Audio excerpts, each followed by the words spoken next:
Hey everybody, this is Rydo and we're back to another recording of Hearthstone. Today is Friday, February 1st, and we are still on the Americas account, desperately trying to get a Druid or Hunter victory, and not really pulling it off, so I'm gonna switch to Hunter, and I'm gonna switch to Casual, so we can move over to the Asian account, or the European account at least.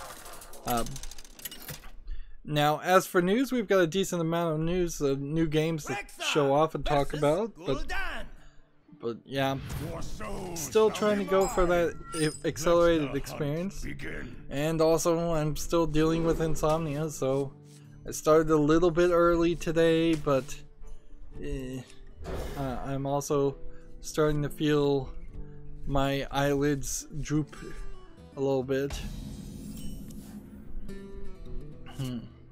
Job's done. Can't play, so let's go. So first game we have is Caverns Lost Sky, which is, from best I can tell, a voxel Minecraft clone. This looks slightly interesting as like something, but I don't think it really is. Yep, just a Minecraft clone, early access game for $17.99. Nothing particularly interesting looking here. The weird thing particularly about Minecraft is Minecraft really succeeded despite itself, not because of the fact that it's a mining game and an infinite world generation world. It really was just a matter of timing and getting a lot of streamers to stream Minecraft, and a lot of kids being interested in watching those streamers stream Minecraft. Fortnite in a lot of ways is the exact same scenario. Fortnite's not, to my eye, anything special.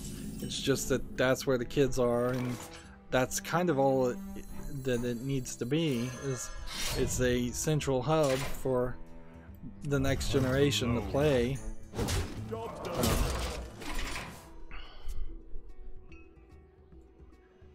Let's see. Gamatsu has an article, Dr. Mario World announced for smartphones. We already kind of talked about this.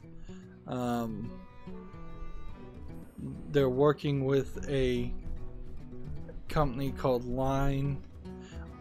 It feels really weird, and I was saying this before, that they would make Super Mario Run and then Dr. Mario, and they wouldn't pull out for any other series that's a Nintendo classic or well known. But also, I guess there is an argument to be made that Nintendo has pretty much abandoned all of its other series. A lot of the NES games that were Nintendo games have long since been abandoned. We haven't had a new Donkey Kong game from Nintendo. We haven't had a new Punch-Out game of really any interest. We haven't had a Wario game in a very long time. We haven't had a Zelda game in a very long... Well, not a Zelda game. We haven't had a Metroid game in a very long time. We haven't had a Zelda game in a couple of years. If they really were going to go hard into mobile, you'd think they might try to do a Splatoon game, but they aren't.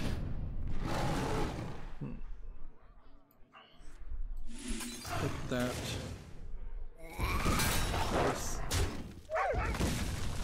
How did this guy get an 8-8 on the field so quickly? And what am I gonna do to get rid of an 8-8?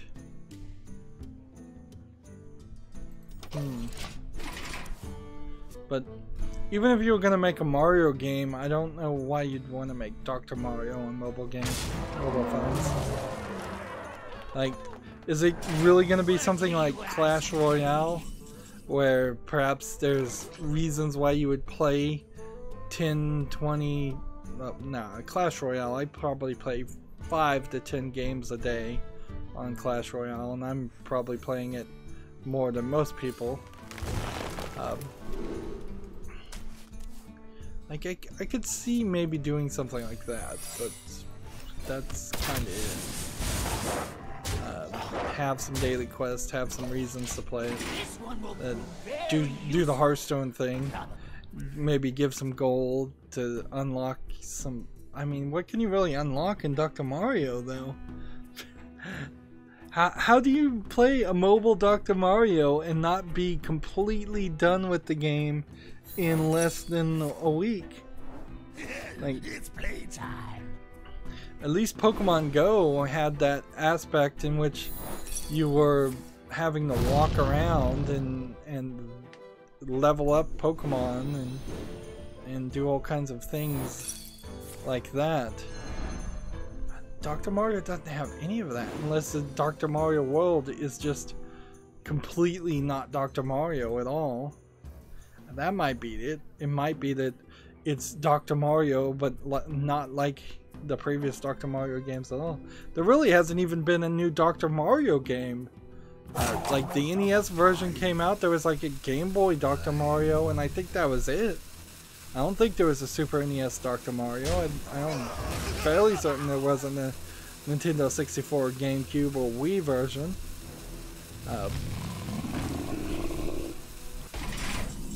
Why not bring Wii Sports out on cell phones while you're at it? Like, do the Wii bowling on your cell phone, thus people are accidentally throwing their cell phones all over the place.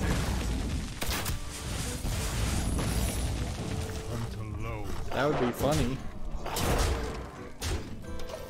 Moving on, we have a game on Steam called Ace Combat 7 Skies Unknown.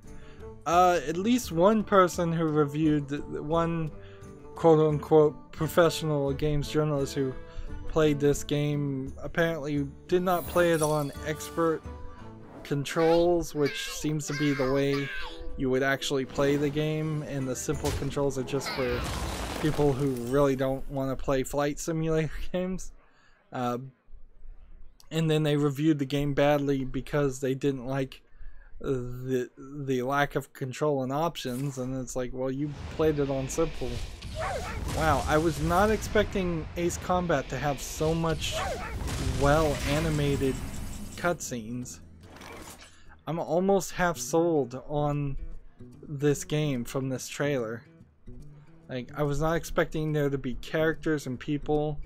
Like, the last combat simulator flying game I've seen was probably a game from like 10 to 20 years ago, and it didn't look anything like this. This is actually interesting looking. It's probably not interesting to play still for me. I am definitely in that category of people that don't really want to play flight simulators. That being said, I was thinking about a week ago that, you know, I probably could be the best hope of somebody if that fantasy situation where the pilot and the co-pilot both became ill and they needed somebody from the regular passengers to help land the plane, I probably would be the best bet of a random selection of a couple hundred people on a plane. But certainly that would be a weird situation because I'd want to do it myself just to save my own hide.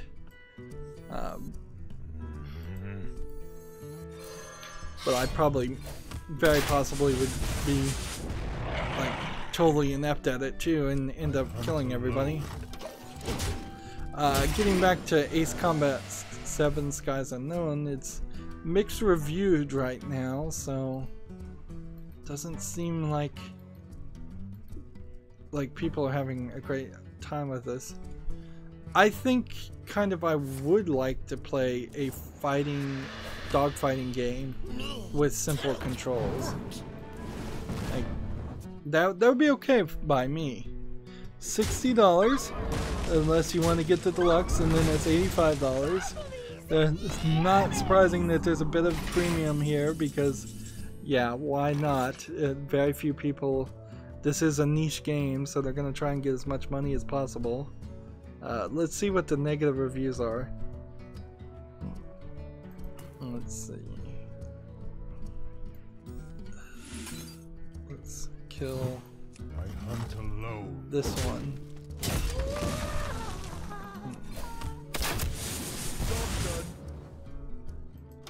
Let's see, we have a negative review for it saying, is this a fun game? Yes. Is it worth $60? Sure, on console. Is it worthy of being a PC release? No. You can refer to the many other reviews as to why it's not a decent PC port. I mainly have issues with the ultra-wide support. Well, that's not a very detailed or helpful review. Let's see.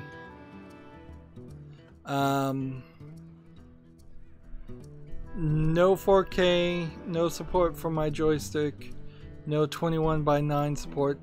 There is a very good argument to be saying, yes, you should have 21:9 support for a game of this style, because a lot of people who are playing a flight simulating game are going to have super wide screen monitors, like 21:9 resolution or higher, or multiple monitors of sorts.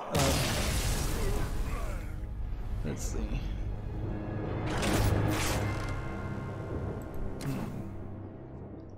Because you're gonna want to have a wide wraparound experience, and I still cannot get a freaking victory. Man, this is getting irritating. Really, really irritating. A straight console port with mouse support on menus,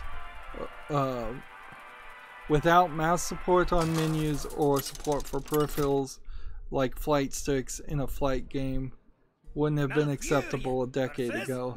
Developers should have left it on consoles if they didn't intend to put work in. I must protect the wild. Okay, well, this is a Bandai Namco release game, and unfortunately, the case is with a lot of Japanese developers, they are dipping their toes into releasing PC ports, but Bandai Namco is probably better at releasing anime games that are bad quality, and people who buy anime games tend to not complain as much as I imagine Flight Simulator people do. I don't think I can put this on the follow list. Like, it's just in a bad state right now. Like, for what is effectively a AA game from a AAA publisher, it should not be 63% positive, which is a shame, because looking at the visuals, looking at thinking about playing it on easy mode, that's somewhat of an interesting concept to me. I would like to play a dumbed down controlled dogfighting game that maybe could slowly tutorialize me and move me into doing more complicated controls, although I almost certainly would never go down the route of buying flight sticks and yokes and all of that. Like, if I was going to get anything, I'd get a steering wheel attachment for my PC before that. I'm looking on Steam for any other Ace Combat games, and it seems like this is also the first one on Steam. So 6 previous games that probably came out on at least 2 or 3 different generations.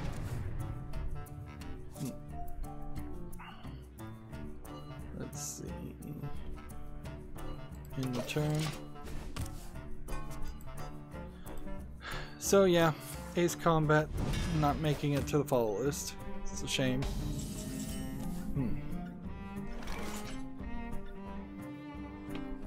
I suppose it's a slight story, but not really, to say that Ubisoft put out a beta email talking about the government shutdown in the United States to sell or convince people to play the beta for the Division 2. So people found it distasteful, although it's kind of probably a non-story really, and it seems like they immediately sent out a second email apologizing for the first email.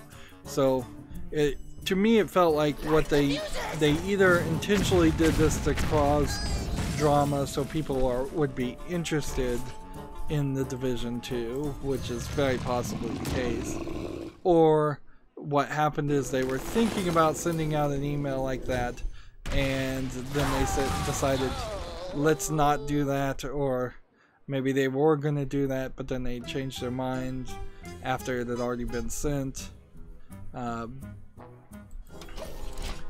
So, or maybe it was just a miscommunication. Clearly somebody phrased it somehow that way. Also a slight story, Wendy's is like now streaming on Twitch, which, yeah, I don't know why you would want to watch the Wendy's account playing video games on Twitch. There isn't even a Wendy's video game.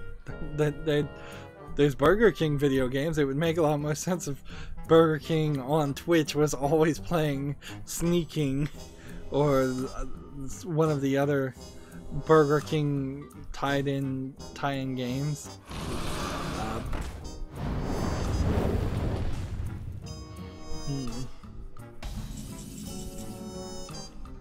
Let's see.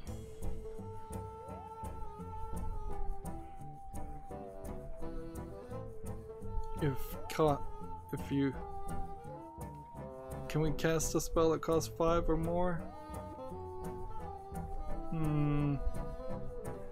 No, so let's go ahead and gain 6 armor.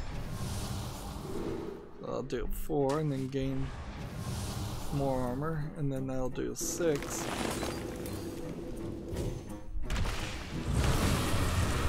Attack there. End the turn. Next we have a game on Steam called Virtual Army Revolution, which looks like it's a shooter. I'm not sure I'm ready to call it immediately just an asset flip shooter, though I don't know this developer or publisher.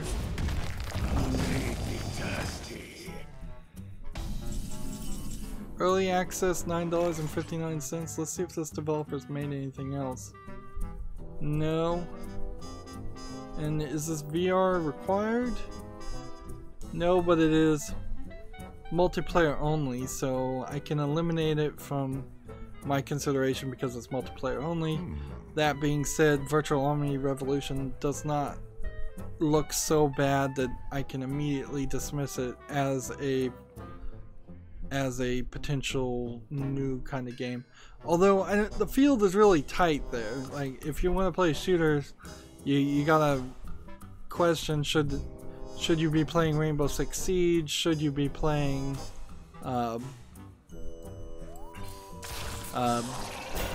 Counter-Strike Go? Should you be playing Overwatch? Like, there's a lot of other games out there already that are somewhat like that, although Overwatch is kind of not one of those kind of games. That was a wrong comparison. Man, I feel like I am all over the place right now. I feel like I'm talking about one thing and then getting pausing for a second and then starting talking about something completely different, and I'm not finishing my thoughts at all, which means I probably am doing that. Unfortunately, like, this is what happens when you drink energy drinks, is that you can potentially force your body to stay awake, but mentally you're still going to suffer something there. You're not just gonna be mentally alert, and this is where you can get into dangerous situations. Most often it happens on the roads where you're you're drinking energy drinks to stay awake and drive when you lose your focus and then you end up in a car crash. And you should have just pulled over or rented a hotel room and gone to sleep.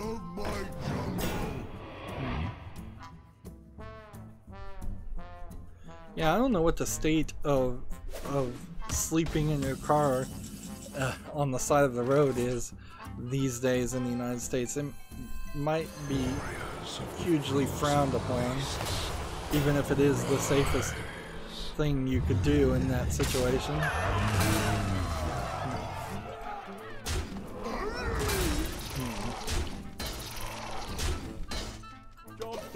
See, I imagine a lot of police catch a lot of drunk people that are asleep in their car on the side of the road, so they probably do frown on it or harass people to try to do that. Let's see, moving on. I'm trying to move on, trying to stay on track. Gamma Sutra has an article. There's an opt-in review system in the works for the Epic Games Store. This is odd because the Epic Games Store said it really wouldn't have a user reviews.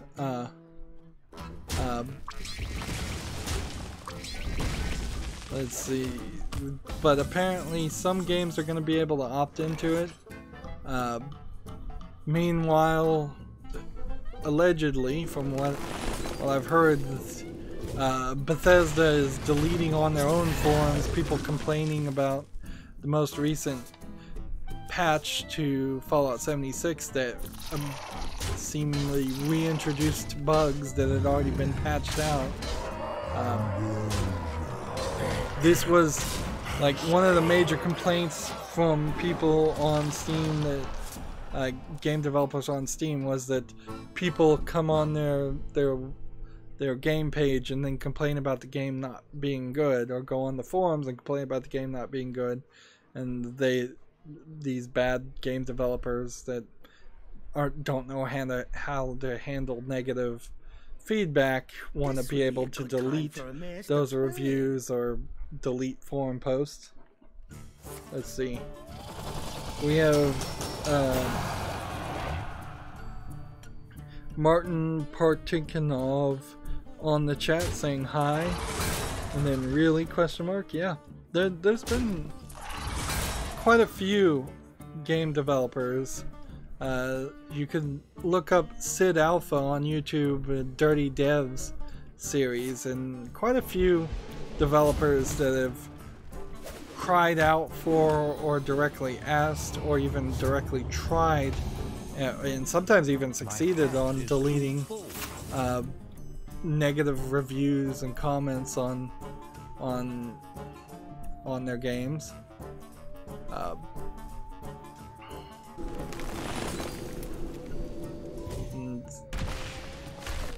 A lot of people just cannot take negative feedback, and you really shouldn't be in the video game industry, because if you can't take negative feedback, because that's something you're gonna get.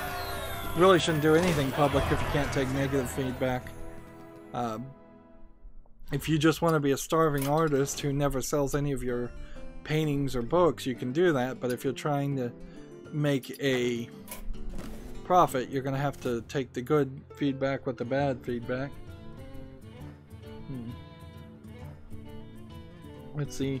Martin said, yeah, it's silly. XD. Alright, so finally I am done with all the daily quests for the Americas account. Let's switch over to the European account. Yep.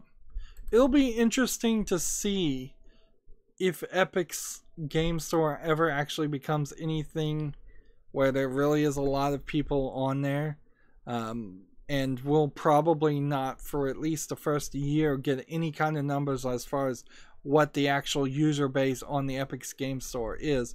And to be fair, the Epic Game Store has already existed for at least a year, but let's just say starting when they started selling games that weren't from Epic directly. But it'd be interesting to find out if they had like 10 or 100,000 active users or users in registered users. That's a big number difference there. I think technically I'm a registered user on the Epic Game Launcher, but I'm not an active user on it, and I wouldn't buy any games on it. But if we do get those kind of numbers, then it would be interesting to see what percentage of people who are a registered user or an active user on the Epic Store actually ever go back and give feedback, because on Steam it's not very high. Like, even games that are AAA games that have tons and tons of man, I'm gonna have to win 3 Tavern Brawls as the Rogue Warrior. Let's see, what do we have here right now? Ooh, apparently I didn't ever win this. Good thing I checked. Alright, so what is the... Let's see, Martin Parkdegov says, ahaha, where are you from? I'm in the United States, but I don't give out any more details than that. Yeah, me as well, they can count. And you, yeah, they count. And you, Epic, are effing people. Yeah, yeah. The excitement for Epic, the Epic Game Store, I was not happy with it when it first announced, and I mean when it first announced, when they just released Shadow Complex for free when the launcher came out a couple of years ago. Even though that is how I got Shadow Complex and played it for my channel. But when they announced that they were going to compete with Valve, I was like, no, that is not good for me, at least, because I have like slightly over 1,000 games on Steam. Maybe not all of them are good or worth playing, certainly, but going to another launcher is not what I want to do. I want to see Steam improve itself and be a bastion of a great storefront for games, but I don't think Epic, the way Epic was ever going to do it, was going to be the right move or a helpful move, because they never sold themselves as a place that was going to be consumer friendly. They sold themselves as a place that was going to be developer friendly, and yeah, that wasn't going to be a great experience.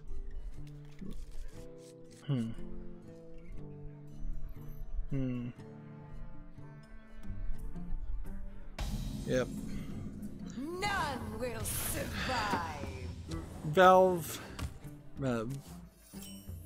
Valve can improve, I think, quite a bit too. Like, they've certainly rested on the laurels with their storefront, but still they're miles away from any other storefront on Steam. Nobody's going to the Windows Store to buy games.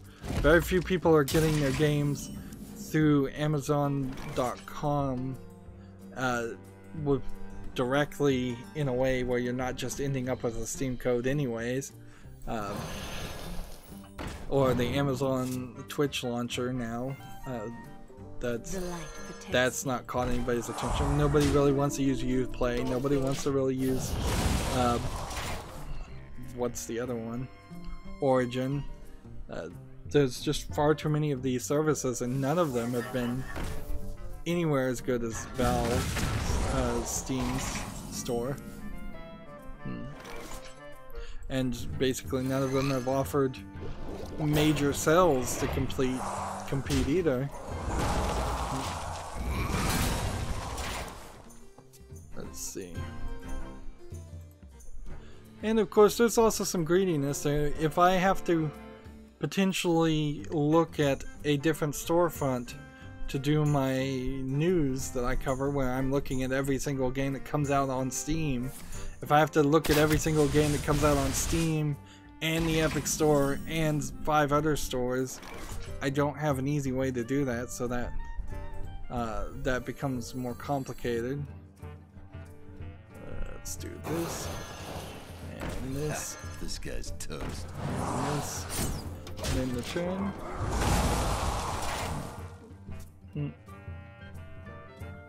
And Martin says, yeah, because they're big name and reliable.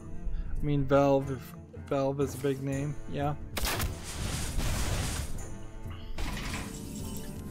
And the Epic Store is really selling itself on the thought that it's going to get all of the business of people who, of the new generation of kids that are playing Fortnite and don't even have anything on Valve, on Steam, that they're just new to gaming in general, and I don't think that's gonna work, because you're targeting a very specific audience of young players that don't have any disposable income because they're kids that don't have any income at all. To my side. Moving on though, because I don't think there's too much to say until we can get more news. We have a game on Steam that came out called Pantropy. It's already mixed reviews.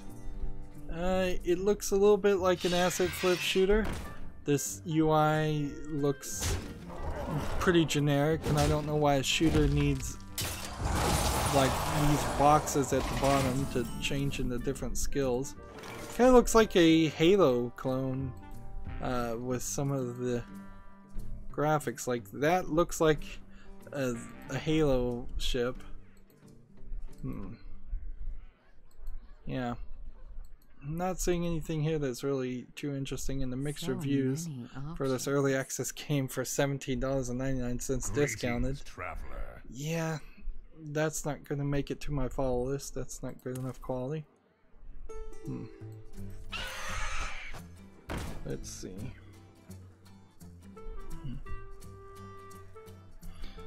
Martin says, I'm still ranked 2 with Pogo Hunter, by the way. That looks like Half-Life, he says. Yeah, okay, Half-Life. I don't know how well Half-Life would really look. Like, that's part of the reason why I wouldn't probably be super motivated to play Half-Life 1, is I just don't think the graphics are going to look amazing. Well played. But maybe there's a mod out there. I think Valve would have been really smart to just remaster and remake and reboot Half-Life. Ah, man. Rank 2 Pogo Hunter. Well, they've changed how many stars you need to go up in rank, so I'm not sure if that means by the end of this month I'll be higher in rank, or if I'll be in the exact same position. I might very well be in the exact same position at the end of the month. Meanwhile, I'm still getting a lot of daily quests that are annoying and take a lot of time to do. For Doomhammer. Next, we have a game on Steam called Asteroid Deathmatch, which is a low-effort Asteroids clone. You get way too many of these games coming out in a month. You get about 20 people that make Asteroid clones for no reason. $1.69 discounted. But just, yeah, I don't know what you do about it either. Just say, look, if you're gonna make an arcade clone game, it has to be the best arcade clone game ever for it to justifiably be allowed on Steam. In the end, I think it only really affects me and people like me who look at every single game that comes out, because I don't think I've ever seen an Asteroids clone on the front page of Valve. But then again, I probably never bought an Asteroids clone, so maybe some people do. Yeah. Let's see. Martin says, yeah, like old StarCraft remastered. Yeah. If Half-Life either did a reboot or remaster, that would give Valve time to develop something. Otherwise, if I was running Valve, I would go with a minimum of one new game, one new release of something every year, and probably I would go with a new, more, and old plan.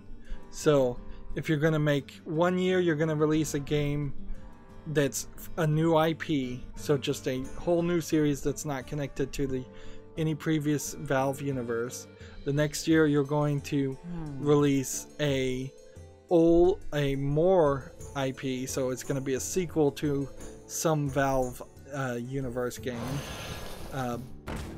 So like Artifact came out last year. If they were to release Portal 3 this year, that would be the more part of the plan, and then old would be like a remaster. So Artifact last year, Portal 3 this year, remaster of Half-Life 1 in 2020. If they could commit to trying to do that, then they could always have something in the works and make progress. Now, of course, if you were going to implement a plan like this, it might take you 4 to 6 years before that pattern started to emerge and people would actually announce it as, oh yeah, this has been our goal since 2018. And if worst case scenario, if I was running Valve, I would also probably try to do a little bit of what THQ Nordic does and just buy some companies and buy some old games and not really put a lot of work into them and just release them on Steam. There's a lot of old games that aren't on PC or on Steam or easily available to purchase on PC that if Valve just bought the company that owns the rights to them, that probably would work decently well. Let's see. Yeah, Martin says, yeah, I agree. Artifact is bull things XD. Yeah, Artifact has been a complete failure, but at least it was something.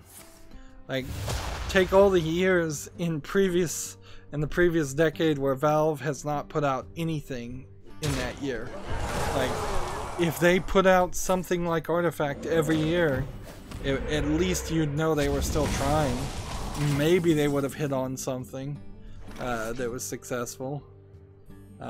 It's better that they try than not try, which is what they were doing before. Here we go. Let's see. This is a shame. I have this vicious fledgling. It's like the worst. This is the worst minion they have in this tavern brawl because it's just gonna get destroyed into the void singularity. Next, we have a game on Steam called TAP, which looks like it's probably a mobile port and just kind of an ugly looking strategy game. It's not very interesting visually, nor not my style of game I'd want to play anyways. Discounted to $6.39.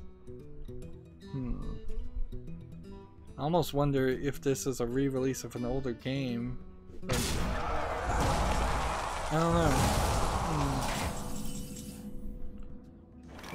Let's see.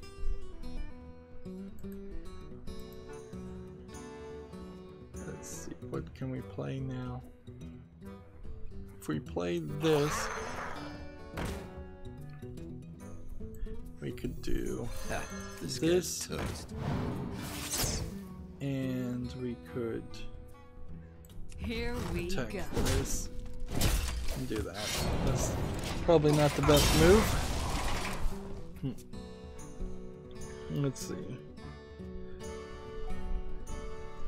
Martin says, do you know Diablo 2? They got famous and then they got famous because of Diablo 2. Yeah, I mean, I know Diablo 2 and Blizzard. Right now, it sounds like Blizzard is potentially falling apart because of Activision's poor leadership. See, this guy's toast. Is this guy...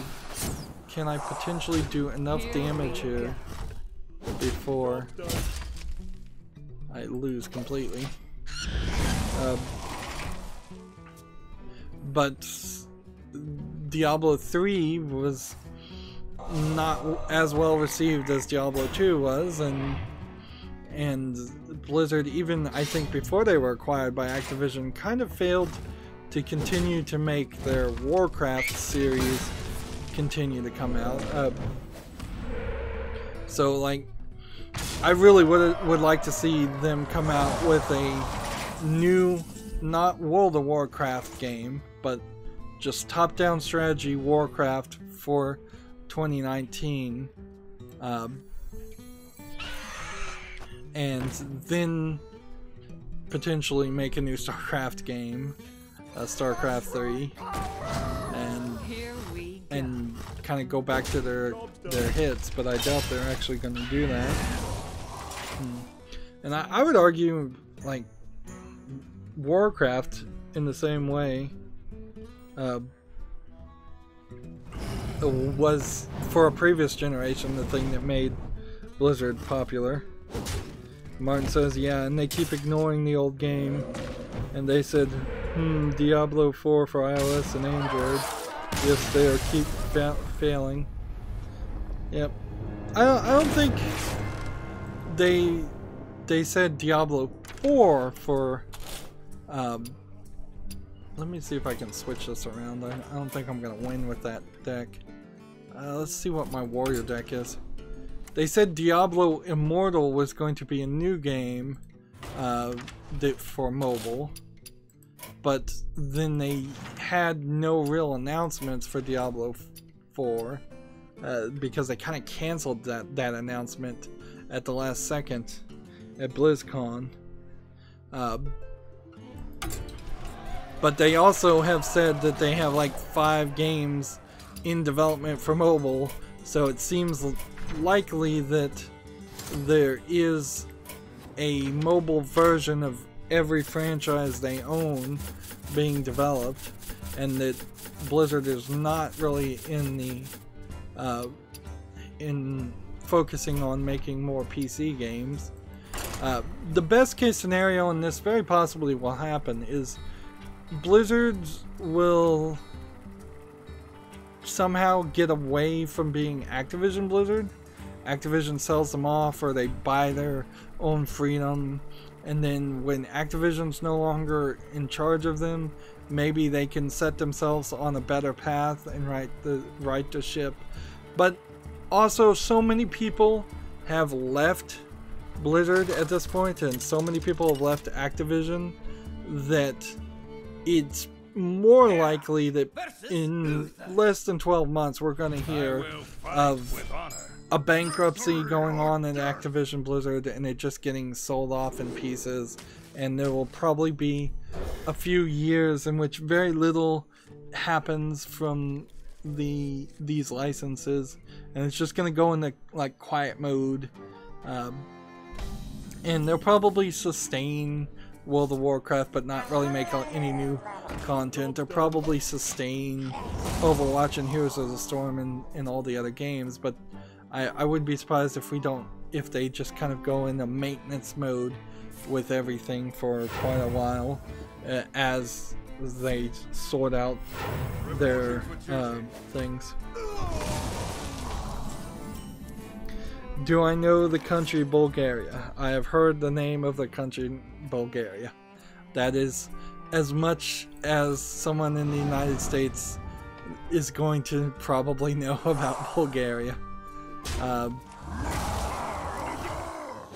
Let's see. Like, anything else would be pure speculation. Like, I think Bulgaria is somewhere in Eastern Europe, maybe somewhere near Ukraine. but I could be wrong about that. My blade be thirsty.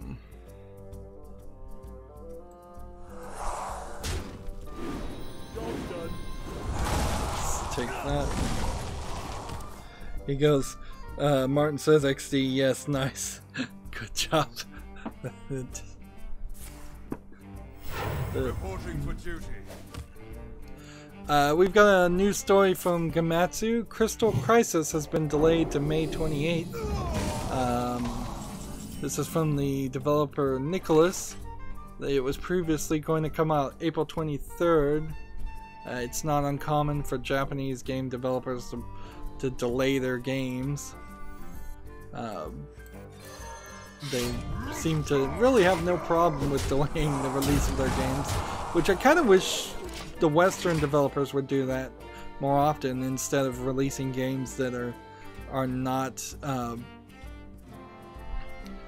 finished, and then you get these broken experiences. As for what Crystal Crisis actually is, it'll be available for the PS4 and Switch, but I'm not sure if it's actually just a Japan only release or what. Let me see if I can watch this trailer and see what this game is. Actually play this and then play this. Attack here and there. Crystal Crisis could be anything. The voice actor in Japanese that played Optimus Prime,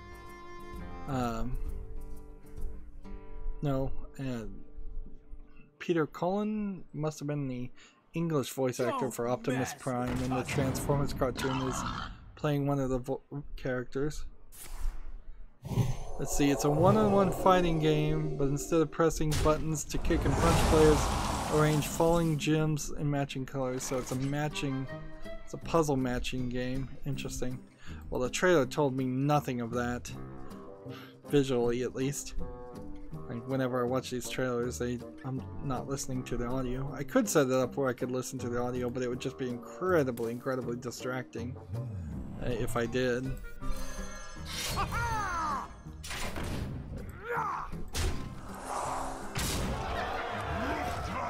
we go.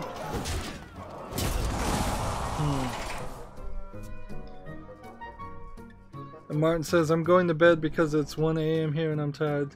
Sorry for my bad English. I am some amount of time old. Let's not dox his age. XD, I watched it. It's interesting. But the game is boring, I think. Yep. Yeah, match 3, match 4 games. It's probably not going to be that interesting. I found a few that are cool, but not a ton of them. And it's not a style of game that I would want to play constantly. You want to buy a funnel cake? And if I was going to play that style of game, I'd probably play Puzzles and Dragons. Yeah, don't let me keep you up though. Like, you can always come back and watch videos on my channel later. Apparently, no song is currently playing on Nightbot. Interesting. Oh, we got at least the Tavern Brawl done. Let's go over the... I wonder why that happened. It was playing when I started. So that's one victory. We now just need to do 2 more. Let's see. Next we have a game on Steam called Destiny, which is an RPG Maker piece of junk game. Oh man. This animation's not actually that bad for an RPG Maker, but of course all of this is just bought as part of different RPG Maker packages. This isn't something that the developer of this specific game made, usually. In the case of RPG Maker, almost certainly, I can't say for sure. English language not supported, $2.99. It's an Italian-only RPG Maker game. That's interesting. Like, we don't get too many Italian-only games.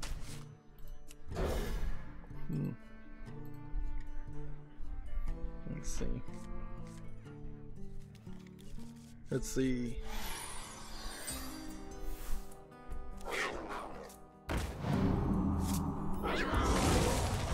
Let's see. Yeah.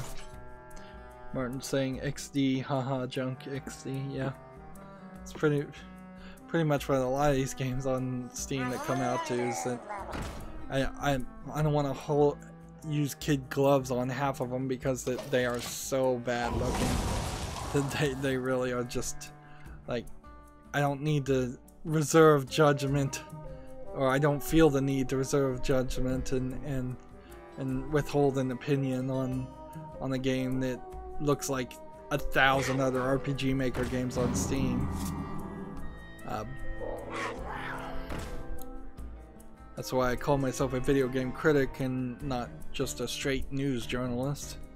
I guess if I was a straight news journalist for video games, I probably shouldn't submit opinions, but everybody else does anyways. Next we have a game on Steam called Cubism. It's a VR game, it looks like, and this looks like a slightly interesting idea of like a Tetris style fill in the outline game. I haven't seen anything in VR quite like this, so if this was actually out, which it isn't, it's coming soon, and you had VR, and the price was good, it's version 0.2, like, this might be an interesting, like the first interesting puzzle game in VR that I might suggest people actually play. But it's too early right now to say anything, pretty much, so let's do this, and do this, and then do this. So yeah, if you have VR when Cubism comes out, and if you wanted a puzzle game in VR, that might be a choice for you.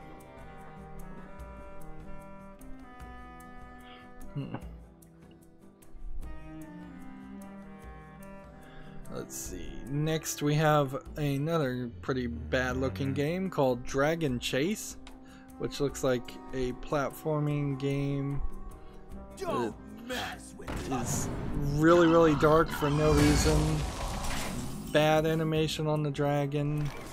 Cheap fire animation here. Yeah. Just not a lot of visual quality here. $1.39 discounted. Yep, that's not making it to the fall list either.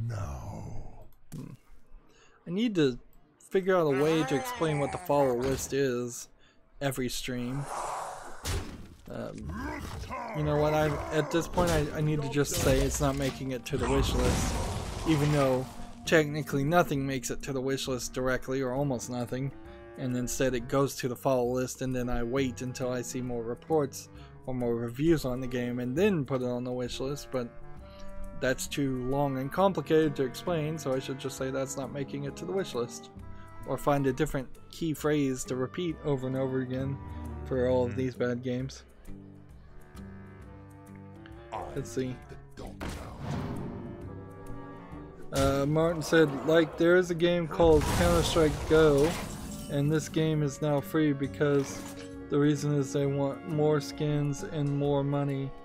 Like this reason why the game's everywhere getting the people at all greedy. Yep, well, on the back of Counter-Strike Go is a significant portion of all the money that Valve makes on the Steam marketplace,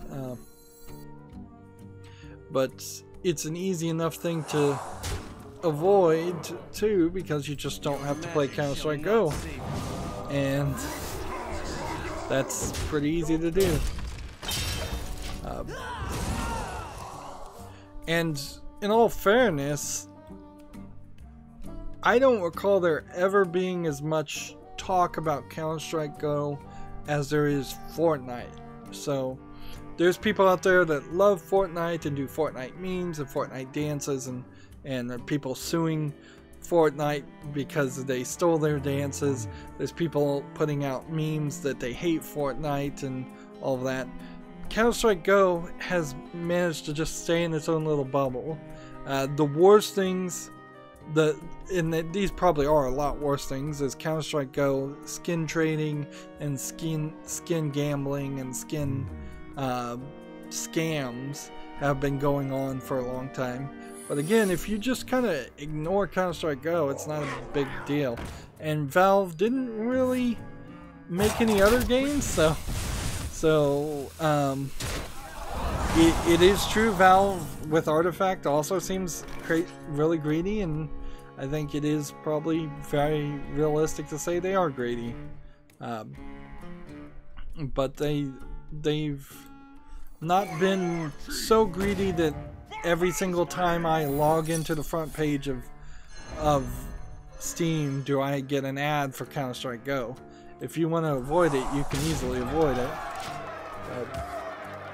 Whereas maybe, very, very much maybe, when the Epic Store starts moving forward, we'll see ads for Fortnite.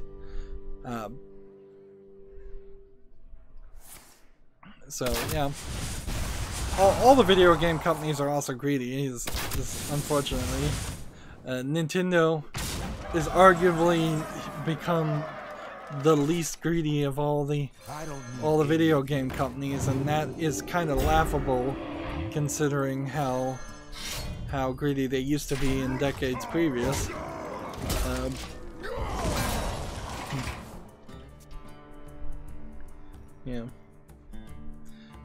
Yeah. Martin says, yeah, but for example, I have a friend and he said, man, Counter-Strike Go is so expensive, and now he downloaded it and start buying skins. I think your friend should probably not buy skins. Yeah, it's an interesting court case that we're going to see. Reports I've had is that you can't actually copyright a dance. So, if it actually goes to court, I think Fortnite and Epic, the company that made Fortnite, actually are going to get away with stealing people's dance moves or routines. As I hear it, the only thing as far as movement that you could have copyrighted would have had to been much longer entire dance pieces. So if it were, for example, a highly choreographed entire song from the Nutcracker Suite, you could probably copyright that. But if it's just somebody flossing or doing the Carlton or any of those other dance moves, those are too short and too generic and just something out of nature in general, so they can't be copyrighted. And that's probably a very good thing, because if people could copyright dancing, then so many like rappers and music video makers and people on YouTube that are dancing to their own songs or when they're rapping, like so many people would get claimed by copyright. It would be really, really bad. Copyright already claims way too many things. The last thing we need to do is copyright human movement. Let's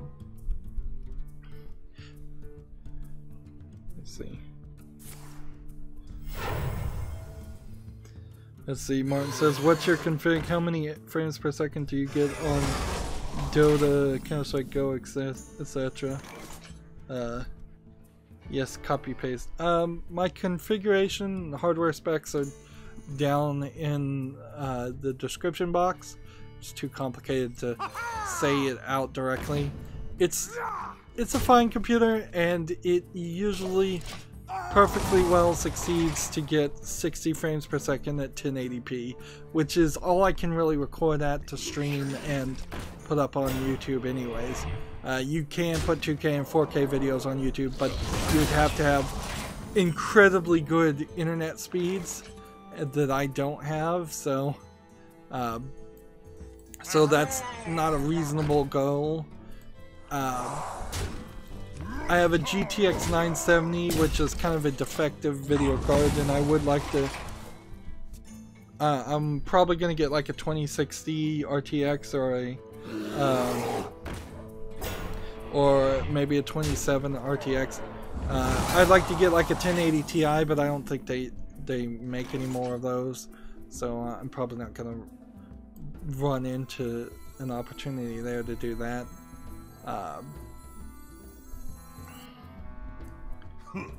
Greetings. Go ahead and just hit this guy. Just reset everything. But honestly, I think the only thing I really need to do is upgrade my video card. Everything else is perfectly fine.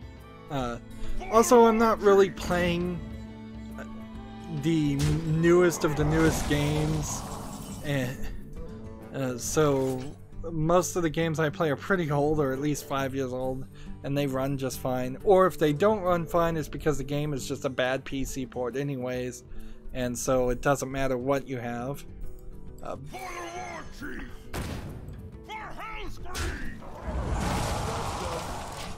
I would probably, if I was rolling in money and was going to build a new PC, I probably would double the amount of RAM I have, and it's crazy. I already have like 32 gigs of RAM, but you know, I might very well push it to 64 gigs of RAM.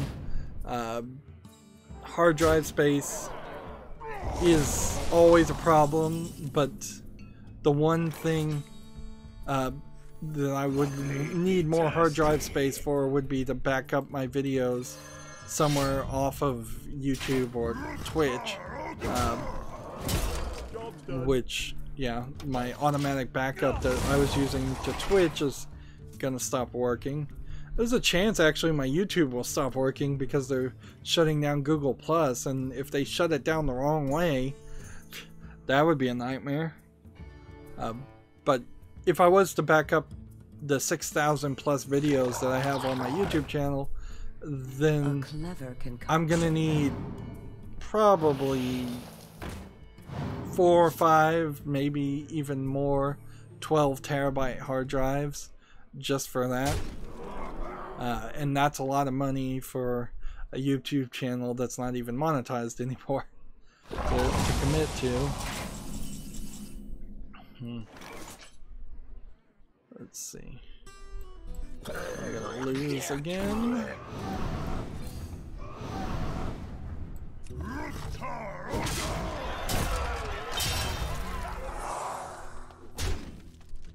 Job done. Let's see.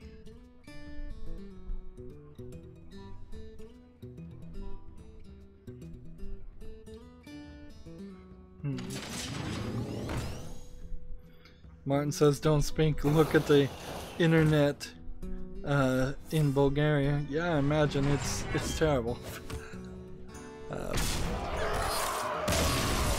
Yeah. Although some of the European countries do have pretty decent internet speeds, a lot of them probably don't. Moving on. Gamma Sutra has an article, a report. Nintendo is eyeing a smaller, more portable Switch release this year. That's kind of the exact direction I would like them to go. I would have preferred a larger Nintendo Switch with slightly larger adult-friendly controllers. But yeah, they're going for... The rumor is they're going to make a smaller one that will be slightly cheaper. The price point could be lowered, certainly. When you're talking $250 to $350 to just get a couple of games and a Switch, that is... It sounds at the very least to be expensive. It probably isn't that expensive when you calculate inflation in, but it certainly sounds expensive.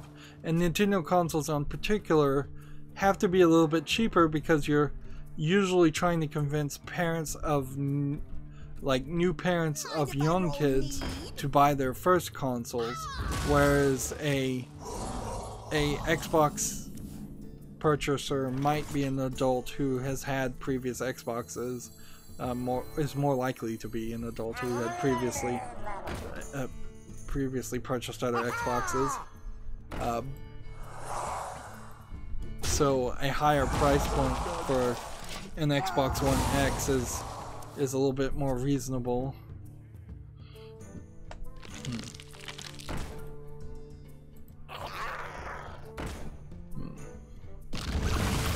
What's funny about that rumor, though, is it was only a couple days that Nintendo came out and said the exact opposite, that they weren't ready to release any kind of new version of the Switch. So apparently they were trying to get ahead of that announcement or that rumor. Martin says, do you know the infamous game Gothic? I think I've seen Gothic on Steam, but I don't know anything about it. So if it's that infamous, or, well, you typed unfamous, but yeah. No, I don't know anything special about the game Gothic. Like, there's very few actual video games that are super infamous or unfamous that I could think off the top of my head are really that different from any other games. You have like GTA is kind of infamous, and there's a game called Infamous. There's Hatred that came out a few years ago. So many games try to be important one way or the other that they'll often try to be infamous, but they at best just make a little bit of a splash in the news and then they're forgotten. Let's see. Reporting for duty. Victory is yours.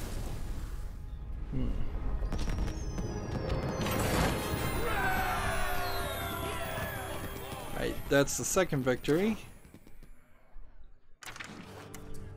And I'm kind of in a weird position where I'm kind of always moving forward with games, and the games industry is, and people who play video games, we're kind of always moving forward. So going back and talking about older games because is a little hard to do unless there's a really good reason to talk about them.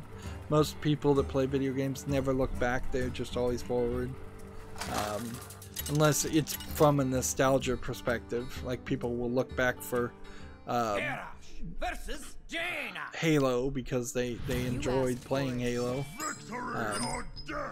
But very few people are going to look back at something like Perfect Dark or Bullet Witch, which was an Xbox 360 game that just got ported to PC. It's like nobody remembers Bullet Witch. Moving on, TechRaptor has an article. OpenAerica, The Stolen Sun leaves Steam for Xbox Epic Games Store exclusivity. Now this game here, OpenAerica, I'll do a little web peek here, is not a AAA game that I recognize at all. So it's not really a big deal, it's just kind of another straw that will eventually break the camel's back, as it were. Just another game that is leaving Steam. It was going to come out in 2019, so so it's not even out yet. So it's another game that's the Epic Games Store is just buying exclusivity. And if all these games that are buying exclusivity are buying it for 12 months, man, it's gonna be slightly a rough next couple of years as a PC gamer. Although it may not, because 2019 probably is going to have quite a decent amount of games coming out anyways. 2018 had a lot of games come out too, not very many of them were that good.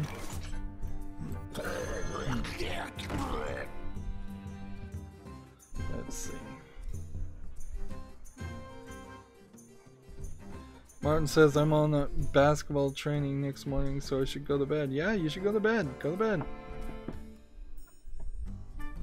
Watch this video later. If you have a comment, put it in the comments field.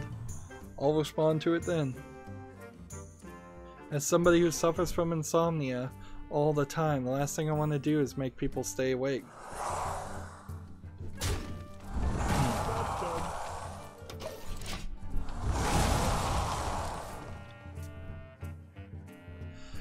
Moving on, we have a game on Steam called Magic Realm Online, which means it's probably a multiplayer only game. It looks a little bit polished visually. It doesn't look like it's just an asset flip, but it does kind of feel like it might be a VR game or just a shooter game, tower defense game maybe. Not even sure what this is. It is VR for $13.29, which is a little bit high, but not out of the realm of reasonability. Yep, but it doesn't certainly strike me as a game I'd want to play. It does say it has a single player mode. Yeah. If I was to give VR, though, the problem with any VR game like this, you're going to stand in one place and just shoot non-stop at things, and that seems very much what that's going to be. Well, I've managed to irritate my opponent there, so they conceded, which means we're also done with the European account. We may end up with just some extra news held over for Monday if we get all the daily quests done. I'll have to consider that. So we have another pack to open. You know, I hadn't considered this, but on my main account, since I already have a complete collection of, well, I almost have a complete collection of classic cards. I guess once I do have a complete collection, I'm just going to hold on to all the classic packs I get, and then I'll open those when there is a new expansion and I do the card pack opening videos, so I can just open more packs then. I don't know if that's the best way to do that, but probably should be. A thought, at least.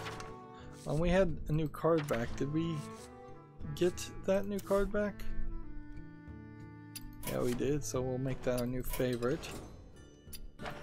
Right, and I'm at rank 23 in the European account, so I'm gonna have to play some ranked play next week. Let's move over to the Asian account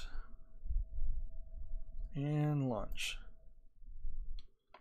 I wish they would merge the 3 accounts. That would do me a great favor.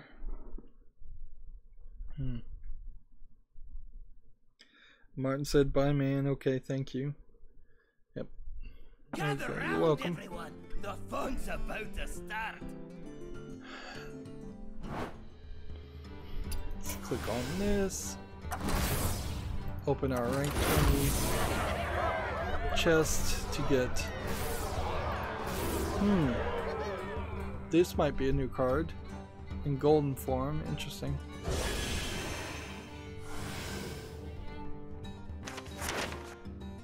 And we're down to rank 24 on this one.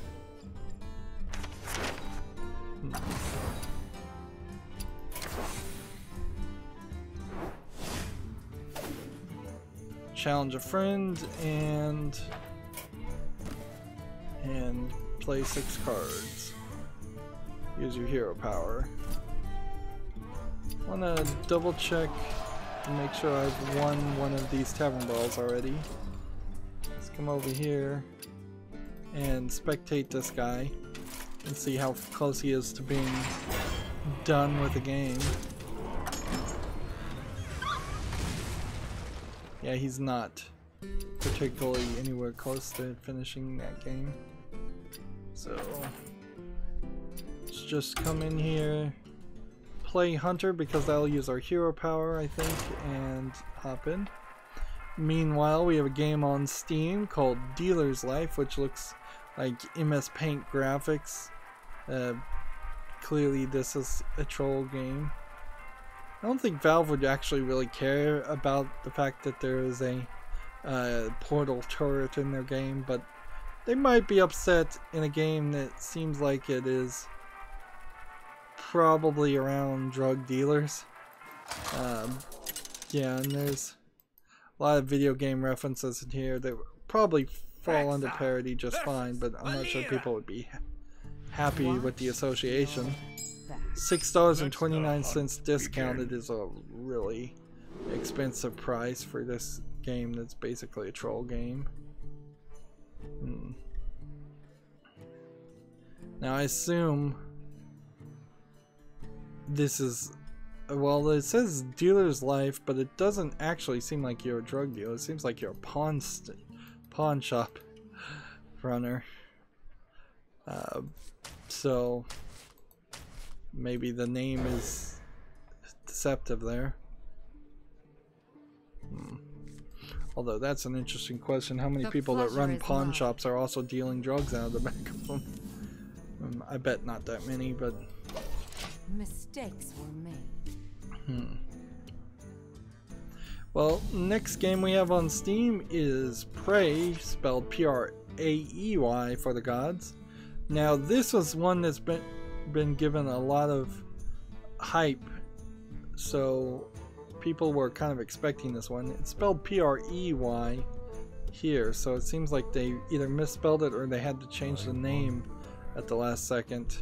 But then they spelled it here wrong too, so it seems like that's a last minute name change. It's already rated very positively, so I'm gonna put this on the follow list. This is a Shadow of the Colossus, it looks like, clone, which is probably very appreciated for PC gamers because the thing we haven't really had is a Shadow of Colossus clone style game, because that's been a exclusive to the PlayStation 3, PlayStation 2, I believe, even. Incredible. It also looks like this game is not just fighting giant colossi. It also seems like it has fighting regular sized characters and maybe some more puzzle elements. Job's done. So more gameplay probably would be appreciated.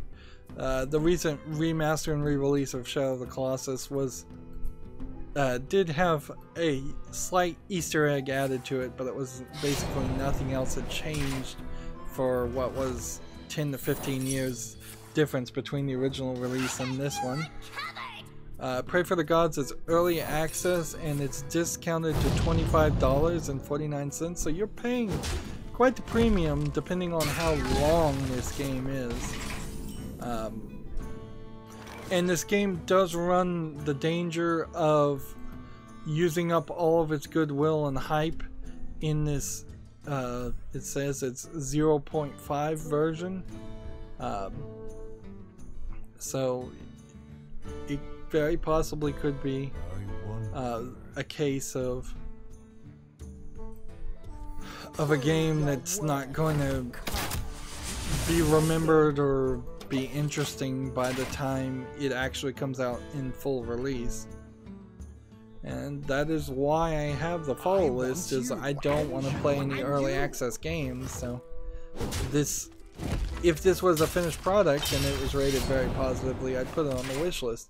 But because it's early access, I can only put it on the fall list, and then it will be probably 3 months minimum to maybe 6 months to a year before I look at the fall list again and say, well, has this game now at that point come out of early access? I hunt alone. What is this? 03 free agent. Stand down.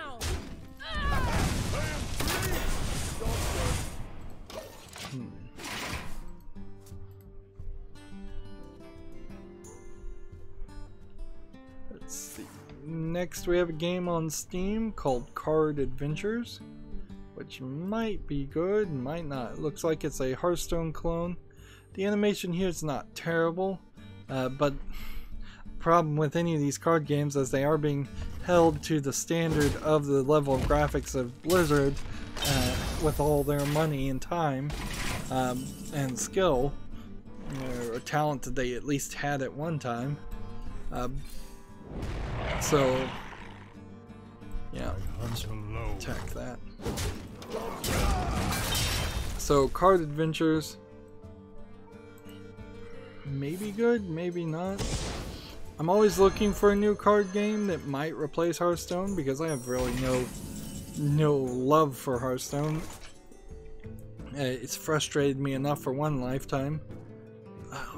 So I'll put this on the fall list if it comes out of early access, if people really decide to play it. Okay, it's $9.99 instead of being free like Hearthstone, at least free to start. And it's made by a kind of no-name company, so almost certainly this isn't a game that would catch on, even if this was a deck building game instead of a collectible card game, so there aren't any new cards ever going to be added to it. I still don't think this probably would succeed, but I'll give it a chance. Let's keep on attacking. Hearthstone has a blog update, upcoming balance update, February 2019. In an update scheduled to arrive February 5th, several cards will be changed. So nerfs are coming, almost certainly. So I'm still not really sure that that will do anything for me as far as getting me extra dust, but we'll see. The card Cold Blood will cost 2 mana, up from 1. Cold Blood is a card that will read 2 mana, spell, give a minion +2 attack, and combo +4 attack instead. Excuse me. Sorry for coughing. I'm wearing out my voice. I need to take a day of just not talking at all. One of these days I'm just gonna totally lose my voice for like a month straight. Then I have no idea what I'll do then. To my side. Let's make sure we can do that because that's what we're trying to do. Flame Tongue Totem will cost 3 mana, up from 2. I feel like Flame Tongue Totem has already been nerfed once, so we'll now read 3 mana, 0 attack, 3 health. Adjacent minions have +2 attack. Equality will cost 4 mana, up from 2. That is a big nerf. 4 mana spell. Change all health of all minions to 1 mana. Equality will probably... that change will probably affect some major meta decks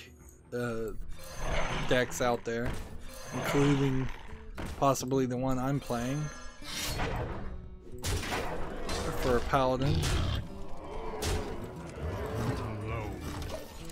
Hunter's Mark will cost 2 mana, up from 1. That's going to be a 2 mana spell, change a minion's health to 1. All of these spells, by the way, are basic or classic cards.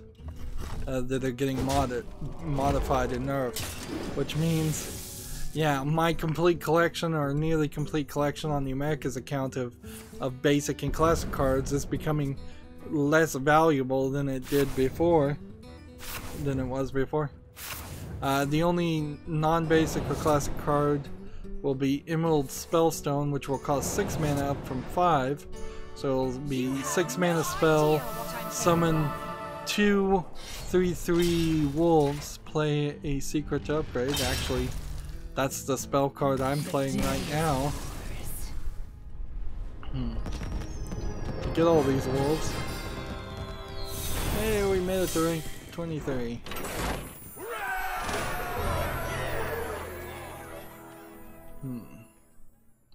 Let's see. And I'm just gonna try to add random friends while we'll add it. This is the Asian account, so a lot of these friends requests will not be accepted. And the Asian people value their privacy too much, in my opinion, and won't friend people they don't know, or won't friend people that, let's see, I shouldn't have. Let's just go ahead and concede that. I should have waited to see if he was going to accept the friend request. There we go.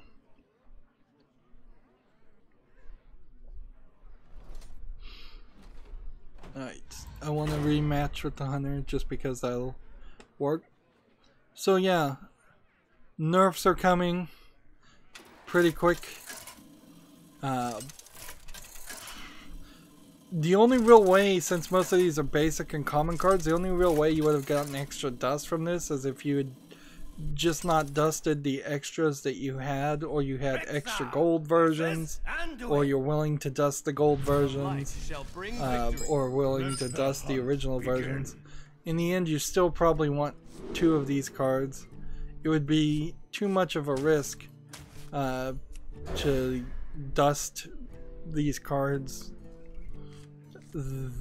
even if you didn't have any extras, so you actually were missing some and couldn't play those cards anymore. Greetings, Not quite what was planned. But maybe some people would be out there willing to roll the dice on that. I wouldn't. No, I'd much prefer having a complete collection and maintaining a complete collection.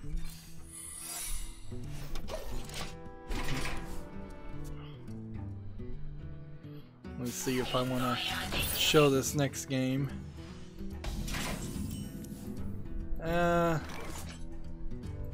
Should I promote a troll game that is just focusing on showing off beefy gay people in leather bikini stuff? Well, there's a game called Gachi Muchi Rebirth, and there's been several of these Gachi Muchi games, I think is what they've been called, or maybe they've been called something else. These are almost certainly Russian troll games. Wow. So, nothing really to say about them. They're discounted for 59 cents. It's English only. If they're not Russian troll games, they're troll games of some sort. It's a visual novel. Let's see, what else is this developer made? Yeah, he's made and released several of these Gachi Muchi games. I wonder. In very short succession.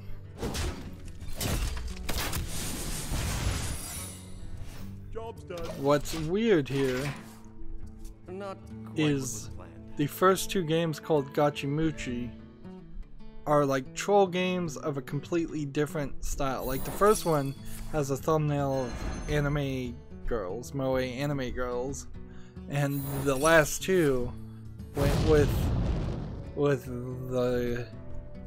the gay guys. So yeah, the name apparently doesn't even have a thematic connection to each other.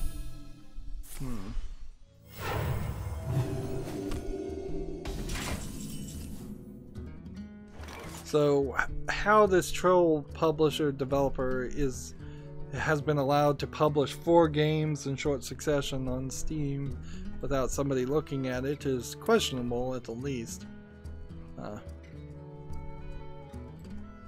Just hit that. And hit that. That. And that.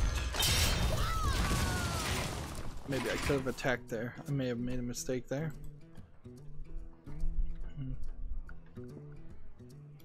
TechRaptor has an article. Mario Kart Tour has been delayed to the summer of 2019. This is the upcoming mobile adaptation of Mario Kart series. So apparently that was in development. I don't remember that being announced. I would much prefer to play a Mario Kart game on my cell phone than Dr. Mario. I wonder. Come to think of it.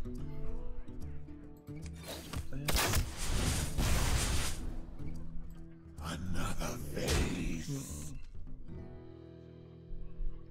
I hunt alone. Apparently also here, I'm sorry, just lost focus. Apparently Nintendo also released Fire Emblem Heroes on mobile. I forgot about that. And Animal Crossing Pocket Camp. And both of those came like 2 years ago, so, and I forgot both of those games. So Nintendo's really not doing very good at all as far as releasing interesting mobile games.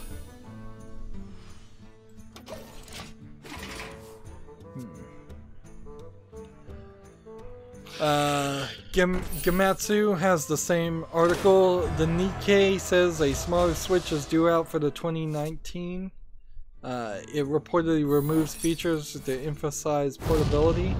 I don't know what features you could really remove from the Switch though, other than potentially it can't dock.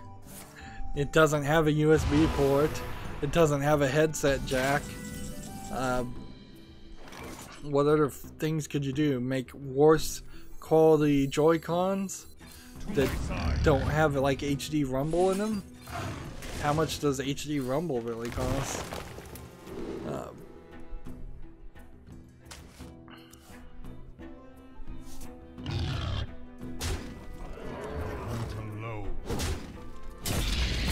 Let's see if this article actually tells us.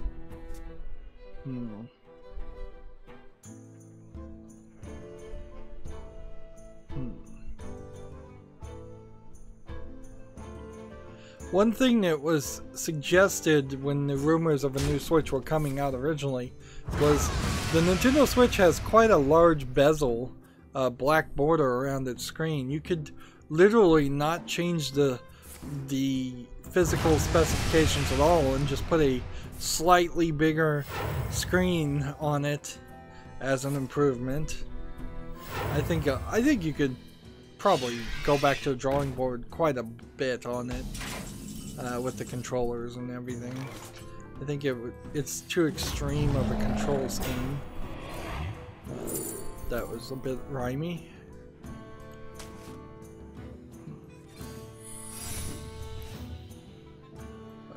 And attack.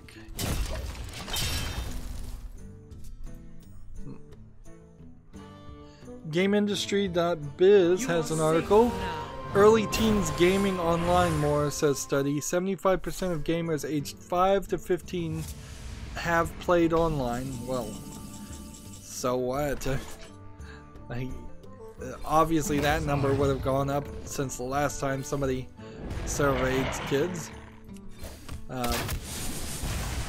Up from 66% last year. Girls play online less than boys, particularly as they get older.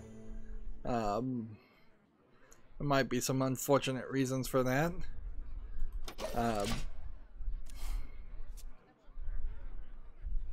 That for the most part is probably just all Fortnite.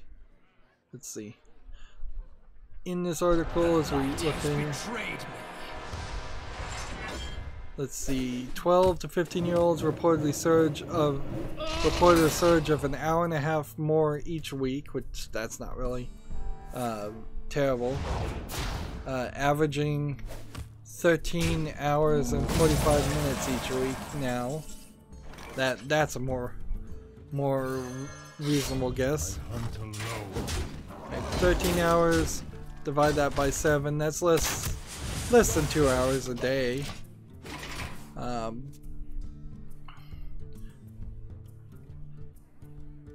Let's see. On average, girls aged 12 to 15 spend around 9 hours per week gaming, 9 hours and 18 minutes, while boys spend over 16 hours and 42 minutes. The gender differences extended to voice chat, where 30% of boys aged 12 to 15 said they chat with people they know through the game, compared to 16% of girls in the same bracket. So, alright, slightly interesting, but not super surprising numbers.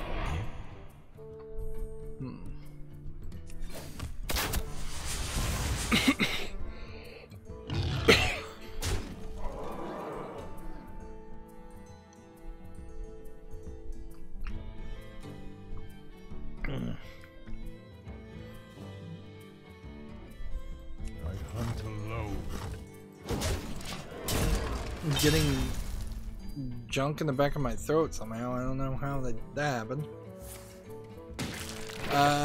Next we have a game on Steam called Slay Together, which sounds like it's a co-op game version of a game called Slay, but it doesn't seem like it really is. It seems like it's a new game from a new developer.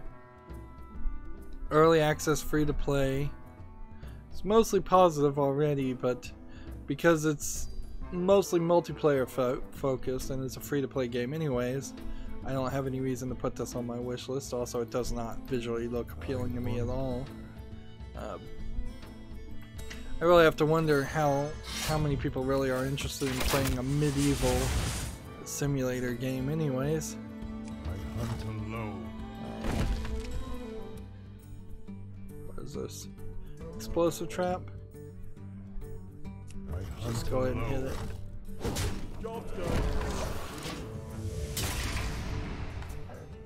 Next we have a game on Steam called Mosh Pit Simulator, which is probably a troll joke game. Yes. Just an asset flip joke game. Looks terrible. Let's see. Requires VR early access for $19.99, which is actually rather expensive with no discount at all.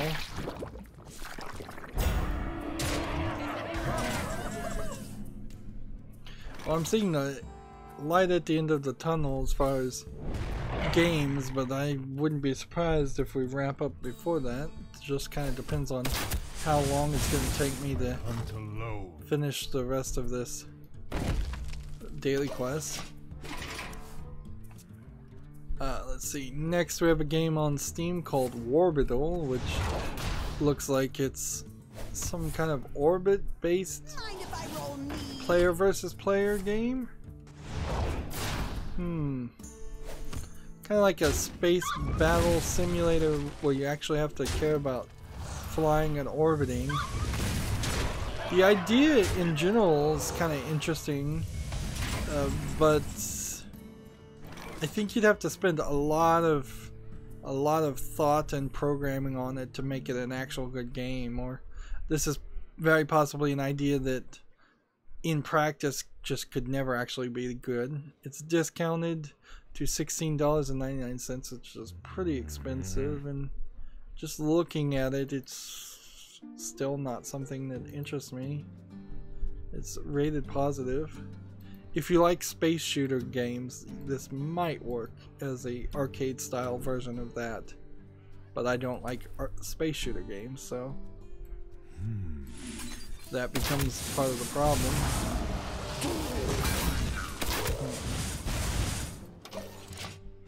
Need to remember that I'm playing somebody that I just friended, so don't need to take too long. You are safe now. Gematsu has an article. Persona Q2 has a new cinema labyrinth coming to the West in, well, it's called Persona Q2 New Cinema Labyrinth is coming to the West June 4th. This is a, I believe, Nintendo DS only game spin-off of the Persona series. I don't know if there's really too much other to say about it than that. It's not a main Persona style game, and it's, if it is just coming to the DS, that, yeah, the 3DS is all it's coming to. It really doesn't interest me because I'm a PC only gamer. Let's do that and end the turn, and then we'll just lose the game and move on. Gamasutra has an article. Games and services fuel rising Xbox earnings as the console sales falter. So right now the Xbox X and the Xbox One S and X and all its variants are not really selling, which is not super surprising. Also, the rumor is, he said good game, smiley face. So now I just need to use the hero power 4 more times. Let's just sit here for a second in case he has a challenger friend quest and wants to challenge me. I guess he doesn't. Yeah. It's not really the greatest time to buy a new Xbox One. Because there's probably going to be an Xbox 2 pretty quickly. I heard a rumor that, well, the rumor is out there that people already have PlayStation 5 dev kits in their hands. So PlayStation 5 is probably coming out by Black Friday this year. I wouldn't be surprised if the Xbox 2 gets announced relatively recently after that point. It also lines up with Sony just not having anything to show and not doing a show or at all for E3. If Sony is going to try to either announce the PlayStation 5 right before E3 or announce it right after E3, that would be pretty smart. If they think they have a really good console that will keep people interested in talking about it throughout the entire week of E3, they'll announce it before. If they think it's only slightly good, then and they're smart, then they would announce it right after.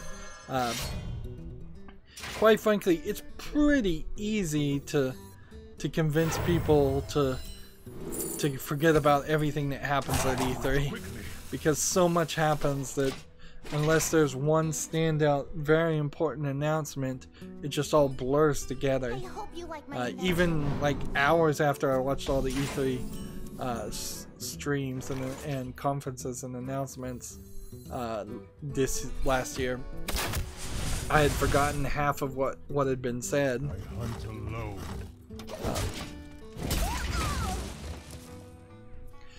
You can look at this Gamasutra article yourself if you want the hard numbers.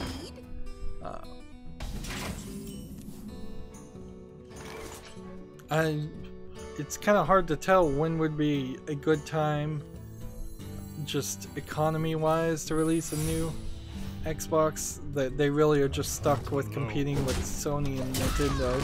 So as soon as the PlayStation 5 comes out, Microsoft just has to be very close to announcing a new competitor. I hope you like my invention. And Sony's not in the best position with their new announcements because Sony has kind of betrayed their Japanese companies partners, their publishing partners, with new censorship rules, and they moved Sony Entertainment to California outside of, I believe it was Japan, so it's very possible. We've already seen a lot of Japanese game developers go to Nintendo, and a lot of PC indie developers go to Nintendo. It's very possible that Microsoft also might start picking up some of those developers too, and so the lineup for PlayStation 5 might not be that amazing. And it's weird when you have to say, oh, this game is more centered on the PlayStation 4 than it is on the Nintendo Switch. Reporting for duty. Let's see. Next we have a game called Pixel Battle Royale on Steam. Mostly negative already. It's because this is just a unturned asset flip game that everybody has seen the unturned Unity asset collection of games. It's just the same thing sold over and over again with little to no work put into it. This one's free and it's still getting reviewed mostly negative. Multiplayer only. Why this specific skin is allowed to be sold on Steam anymore, those asset flips, is questionable, certainly. Like, it would be pretty easy for Valve to say, we're not gonna sell any games that look like this, that have the blocky shooter survival look to it.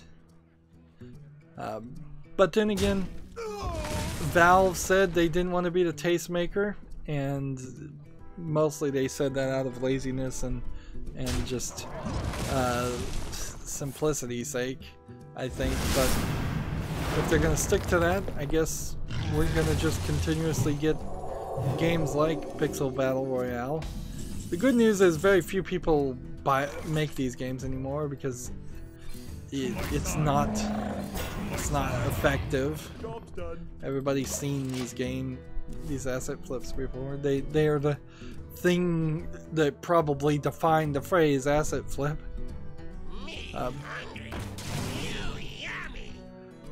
Let's see, we have a article from Gamatsu. Unexplored Unlocked Edition launches February 19th on the PS4 and February 22nd on Xbox One. It's a cyclic dungeon generation. It's a twin-stick roguelike RPG that came out for the PC in 2017. I have to see if there is a game called Unexplored on Steam.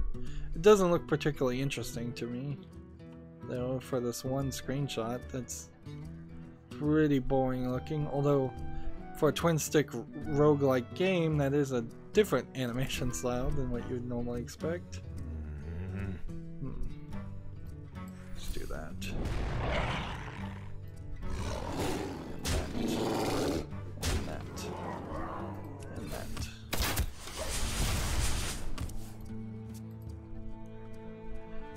Gamer Sutra has an article, 12 years in, and Nintendo is closing down the Wii Shop channel. Which, okay.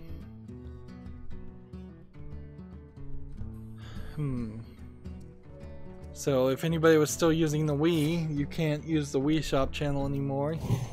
But you could still, I think, play games on the Wii if you put in a disc, so I don't think that could ever be really shut down.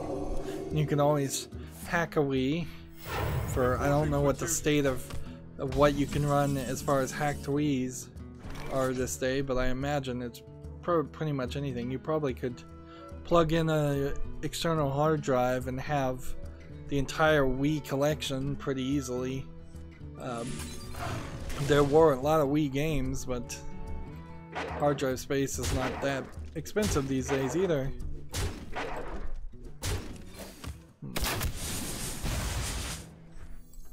There you go.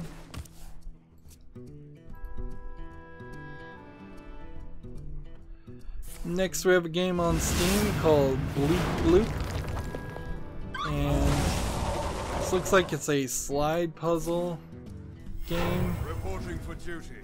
It looks a little too generic in its art style.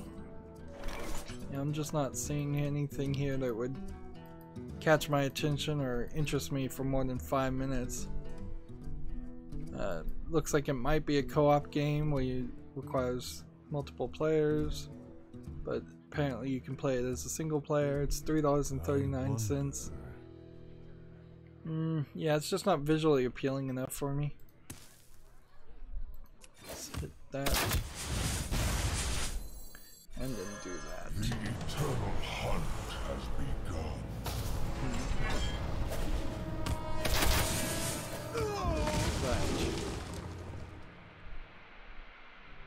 Whenever you summon a beast, draw a card. Sure.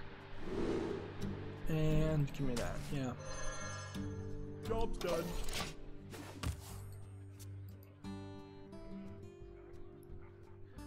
Next, we have a game on Steam called The First Track, which looks like an asset flip tank game. Reporting for duty. You don't see too many asset flip tank games, so I don't know how many tank assets there actually are in the Unity store. But, and you know, a tank game in general, like you have to drive a tank over tracks like this, wouldn't be a terrible thought. Probably as a mini game to a much larger military game, that would be a cool idea. But as its only selling point, it's not enough. It's early. This game is early access for $2.99, no discount. Yeah, that's just not good enough. Play No Secret. Do this. And what do we want?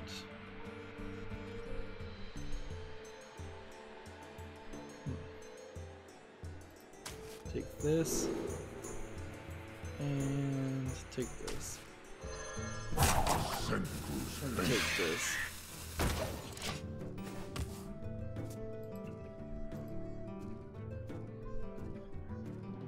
Next, we have a game on Steam called Warcraft, which is a side-scrolling shooter. It looks pretty monotone visually and lacking in detail. Looks like it's a bullet hell shooter style game. Yeah, nothing really impressive here.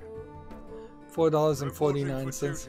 It's weird, you have this color banner, but the rest of the game literally does not look like it has much color in it at all. Yep. Nothing interesting there. Let's see. Add a random beast. And Divine Shield and Poisonous, I guess.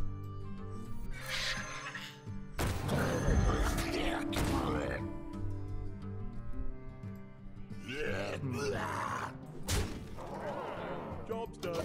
Why did this have Rush? I guess it just did because of what I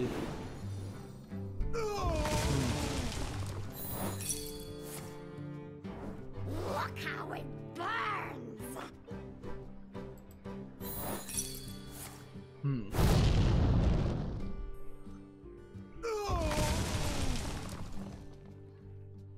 Alright, I'm gonna win, but I think I just needed to use my hero power. Next we have a game on Steam called Row, which looks like a single screen Unity puzzle game. There might be something here. I don't think I've seen a puzzle quite like this. I'll give this a chance and put it on the fall list. It's 84 cents. This might be a puzzle game worth a few hours of my time. Maybe not. Really kind of just is up in the air. Do that. Do that. And that. And nothing really more to do. Gamatsu has an article, Super Real Mahjong PV for the Switch has been delayed to an unannounced release date in Japan. This strip Mahjong game is no longer due out in late January. Lightning can strike I imagine because it means the game is not not finished more than it ran into problems with Nintendo, but maybe it did. Maybe Nintendo is even going to have some standards in its eShop. What's funny about this game, and I guess we can do this without showing too much, is this looks like a really old animation style. This is like mid-80s animation style, not anything close to what it is these days. Honestly, I could have shown you the whole picture. She's just in a small, like, top. Ride the lightning! And I don't know if you'd want to play strip mahjong more than strip poker. I think strip poker, usually when it's designed, might take a little bit longer to win. But mahjong's a pretty long game too. Let's see. Personally, I think strip coin flip would be about the speed I would want. Strip heads or tails. Take your pick.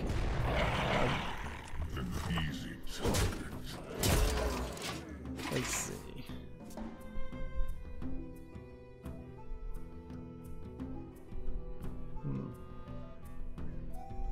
There's a quote here regarding the Nintendo Switch version, which was planned to be released in January 2019. We're currently proceeding to discussions with Nintendo for the release. So, so maybe it is Nintendo giving some pushback there, that they don't want a strip game on their console. Apparently, Super Real Mahjong PV is was first released on the Sega Saturn in 1994. Okay, that explains why it looks so old. And it is the 5th installment of the Strip Mahjong series. I bet they released like 5 of the same very similar games very quickly. Nowadays you get the equivalent of these quality of games on Steam, where it's just slide puzzles or jigsaw puzzles that barely have 4 pieces. So the gaming level of difficulty has actually gone down. Reporting for duty. Moving on, we have a game on Steam called Ark Survivor, which is a fly around shooting game. Looks like it's got a little bit too many menus for my taste. And I don't like flying around space shooters anyways. This doesn't look terrible though. Maybe I think I'll be generous and put this on the fall list, and we'll see what people have to say. It's $14.99 because there is a potential out there that I would find one or two games like this interesting, but it's a small potential. Let's see, if I cast every spell, we'll just see what happens.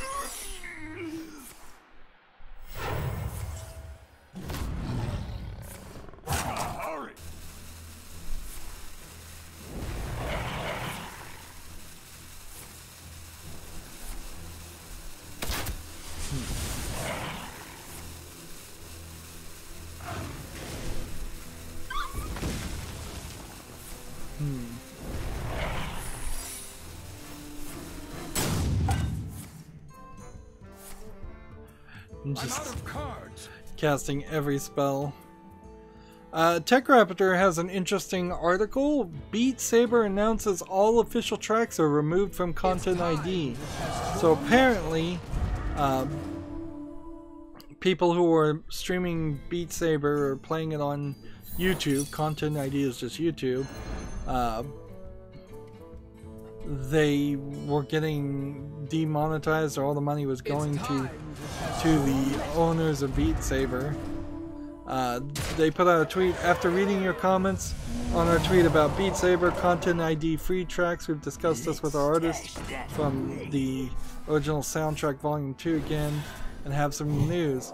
To support the community, artists are turning off Content ID for all remaining songs in Beat Saber OST Volume 2. TechRaptor says previously there were tracks that were part of OST Volume 2 update that would be flagged by the YouTube Content ID system, which automatically parses and analyzes videos to steal the money from content creators and give it to parasitic companies that probably don't even own the rights to what they claim they own the rights to. But I guess that's nice. Of course, you still need VR to play Beat Saber and Rhythm, so I probably would never play Beat Saber for that reason. E3 tweeted out an interesting thing I wanted to mention, where they put a picture of Neon Genesis Evangelion and just to announce that, like, you can now pre-order the tickets to E3. Like, it just felt really out of date, like really out of date, to reference what was a mid-90s anime. I mean, very impactful, like certainly probably the most impactful anime ever, but like no reason for E3, the video game company, to be referencing that. They should be referencing a video game of some sort. So yeah, that's weird. That is definitely weird. Let's play some Zoo Warlock and see if we can finish up, because I have a handful of games left, but not that many. Right, let me look at this game before I show it off. It's tag sexual content. Nah, I think we're good here.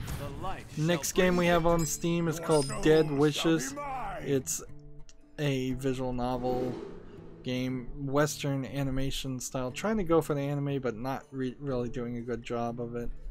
This scale is way off on that too, and yeah, you can just see not the greatest drawing. Feels like it's being done in marker, so visually this is just so unappealing to me that this wouldn't be a game I'd consider, particularly in a visual novel sense, because that's the only thing you're gonna look at. You're probably not getting any audio, so you're just gonna be reading dialogue and looking at those pictures. So those pictures really have to look amazingly good, and if they don't, you're in trouble. $9.99, and yeah, no Japanese language. It says it's English full audio. I don't believe that. It says partial character voicing in its description. So yeah, Dead Wishes not making it to the wish list.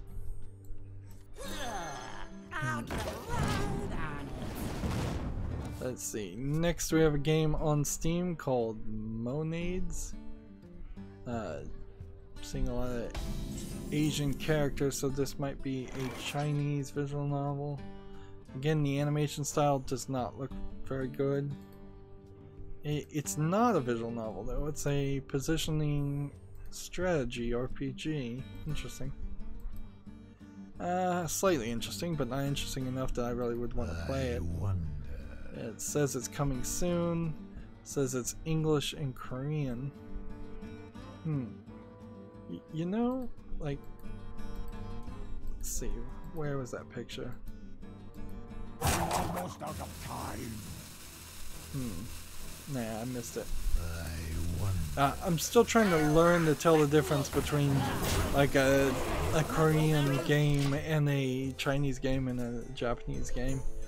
You can kind of tell the difference pretty easily between a Chinese and a Japanese game, but a Korean game is kind of in the middle, and in terms of animation quality, a lot of times. Yeah, but let's just move on to the next game. Let's I can do this, and I can play this, and I can do this, and this, and that. Next we have a game on Steam called Hollow Point Chronicle, which is probably a archery game in VR, standing in one place shooting, if I was to guess. Looks very flashy, but the screenshots I'm seeing are like so bright that you can't even get any detail or understand what you're doing. So I highly suspect it's not that good of a game. Discounted to $16.14, which is pretty expensive for a VR game. And yeah, VR game, so not really interested in it. Yeah, it's standing in one place shooting at just bright lights. Let's go ahead and silence this guy.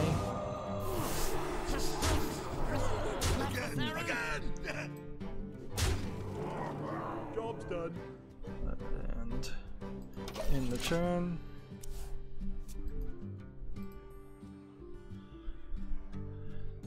Is someone injured? Next we have a game on Steam called Dig to the Stars, which is probably I'm pretty sure I've seen this. Isn't this stolen from Doctor Who? This robot design? Or maybe not. This looks like it's a kind of Minecraft game with a slight idea of a goal at the end to be able to repair your ship. So many possibilities. Yeah, I'm not seeing anything here though that really interests me. $5.59. Since I recently played Minecraft, that burnt me out enough to not want to play anything anywhere close to Minecraft for quite a while. How long can this go on? How long can this go on? And yeah, I'm seeing other people, one other person play Stoneblock, and it seems like they're not, Stoneblock 2 in particular, and they're not making any progress either. And they should have done a lot better than I did when I played Stoneblock 2, because I obviously shouldn't have known what I was doing. I haven't played any modded Minecraft ever, but the YouTuber I'm watching, he has done modded, and he played all of Stoneblock 1, so it feels like Stoneblock 2 removed a bunch of stuff to improve stability, and that destroyed the balance of it. Moving on, Gamatsu has an article. Nintendo teases an unannounced Switch titles for fiscal year 2019 that will, quote, will make everyone happy.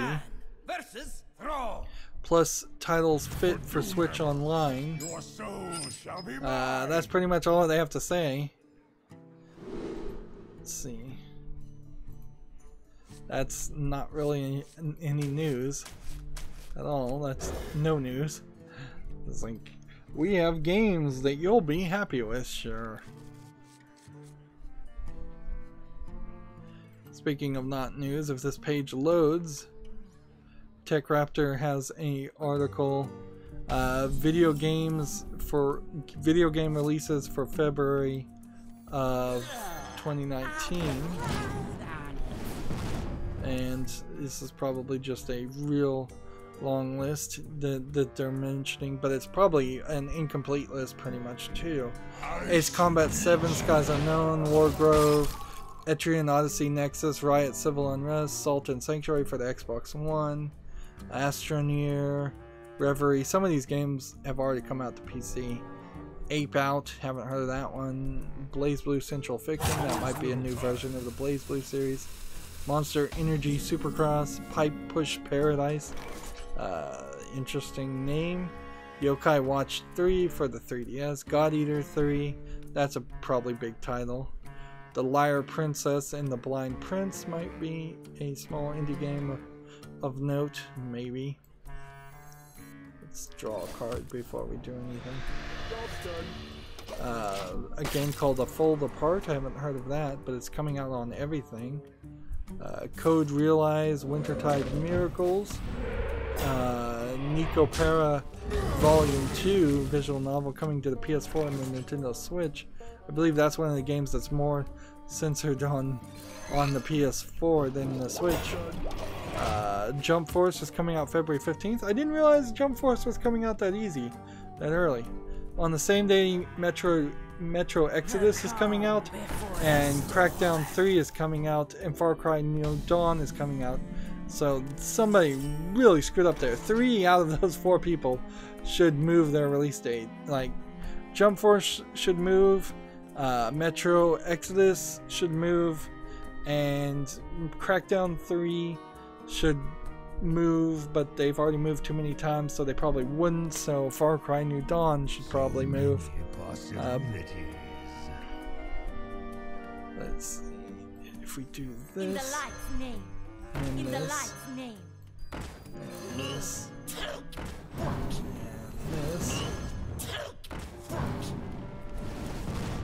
And this. And turn.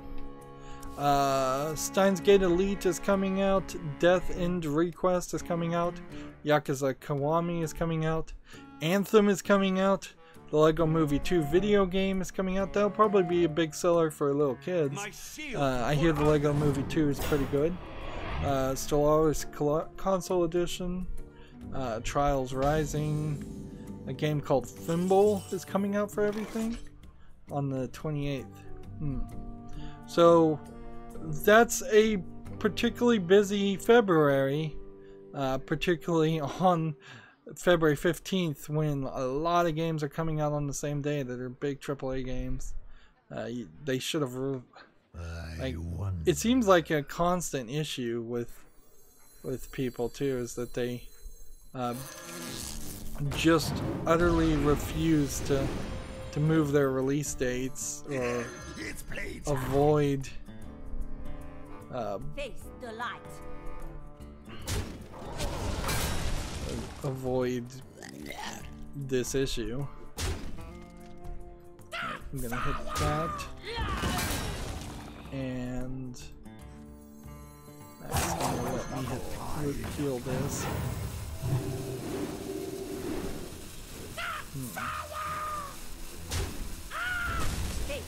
And attack there. So yeah, busy February. And it may be busy for the rest of the year. Let's see, we already talked about this article. Gamma Sutra. Konami enjoys a profitable 9 months of thanks to a strong sports game sales.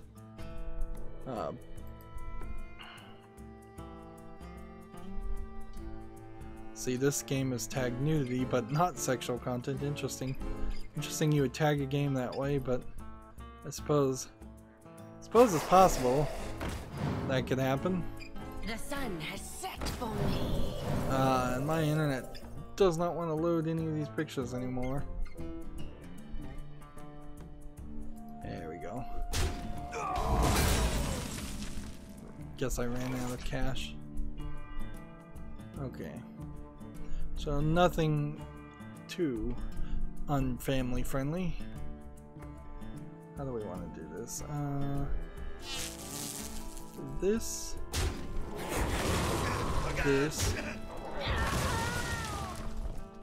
And this.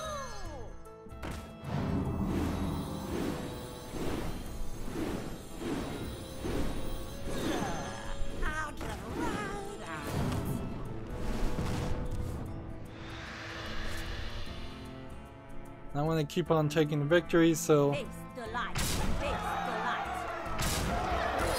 take those victories and move on. We're going a little late. Yeah, that win streak bonus is going to start paying off a lot more now that it only takes 3 stars to get up higher ranks. So our next game on Steam we have is Serment Contract with the Devil, which is a dungeon crawler game.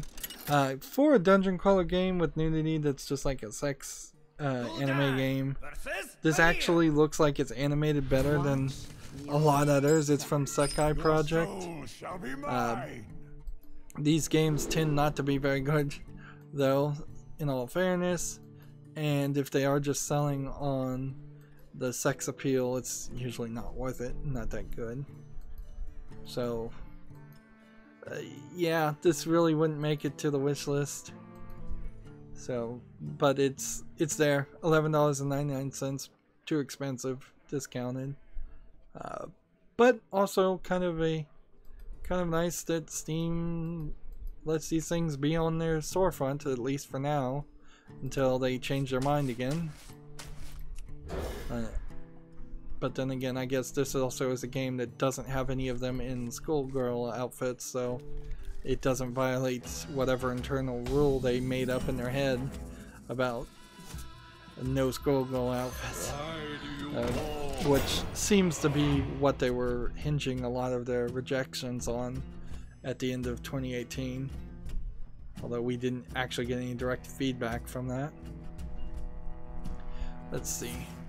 Next we have a game on Steam called The Cup, Thirst for Immortality. It looks like it's a top-down twin-stick shooter gauntlet style game, I suppose. It's free to play.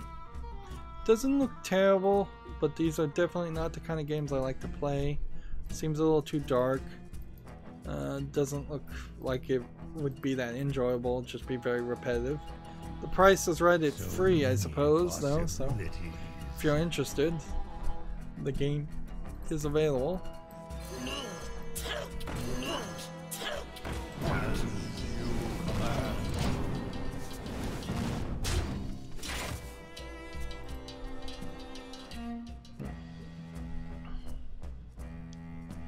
Next we have a game on Steam called Space Layer that looks like it was animated in MS Paint, and the person making the video can't even make it full screen.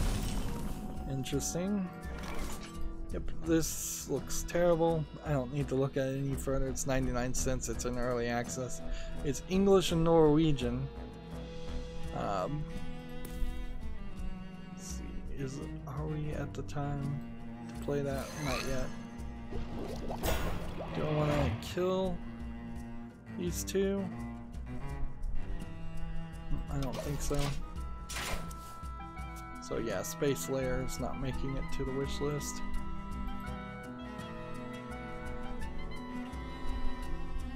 Next we have a game on Steam called The Black Box, which looks like an asset flip, like unturned survival Minecraft clone. Looks terrible. Just awful. This is probably the worst Minecraft clone I've seen so far. Early access, $16.19 for this garbage. Seriously. Seriously. That's not going nowhere. If I did this much. How long can this go on? How long can this go on? Let's kill this guy. Next we have a game called Redemption Cemetery Children's Plight Collector's Edition. This is from Big Fish Games. They're $12.99 hidden object games that they release one every 2 weeks. And they're always collector's editions. And they're always just, at best, standard hidden object games. Like, nothing really to say here. I'm not going to be playing any more hidden object games, particularly not at that price tag.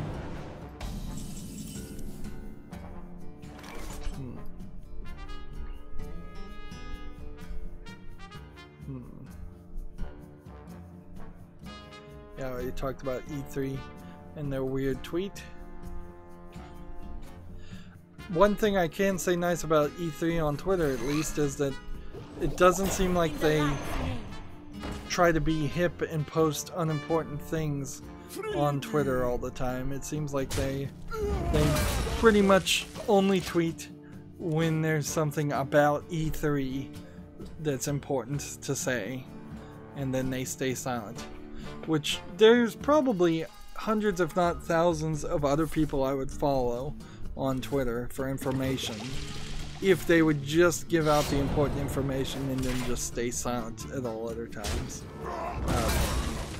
But that's not usually how it goes. It becomes this endless flood, and in all fairness, my Twitter is that too. People that follow my Twitter are going to get updates of when the videos come out. If they're not interested in that, they're not going to get anything else. And quite frankly, if I was going to make like a personal Twitter account where I tweet just thoughts or ideas, I'd probably just make a second account that was different. Moving on though, we have a game called Hectic Highways, which seems like it's an infinite runner driver game. Slightly interesting idea, having like driving signs and road conditions change, but honestly this feels like a cell phone game and it's not the kind of game I'd actually want to play. $3.59 discounted is not terrible, but it definitely feels like a mobile game too. Let's come back over here. We play this. In the light's name. And In this. the light's name. And this. And then the turn. I have only a few more games to cover. Next we have a game on Steam called Detective Sherlock Pug Hidden Object. So this is definitely a different animation style than what most hidden object games are, because most hidden object games are these horror games of some sort. This feels very cartoony. This is $1.79 for a hidden object game. This is probably a kid-friendly game too. So, you know, I don't think I'd want to play this because it's too simple is the problem here. Like, I'm looking at this list of 5 things you have to find. But actually, you know what? I do like to cover kids games. So if this is really supposed to be a kids game, then I'll put this on the fall list. Like this hidden object developer found the one angle that would actually interest me in playing more of this. Let's see.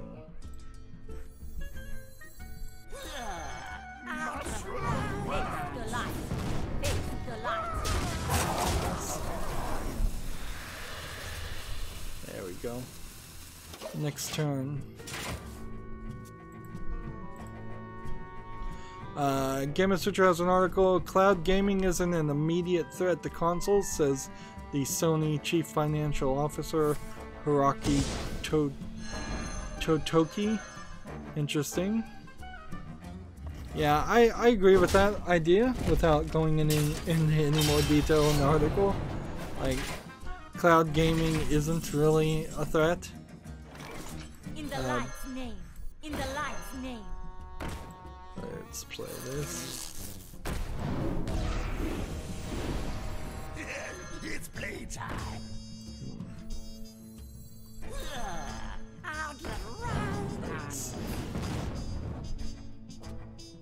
Let's go in the turn here and not draw another card. Game Switcher has a different article. Sumo Digital acquires the work-for-hire studio Red Kite. Now, Sumo Digital is the parent company of Crackdown 3 and Snake Pass developer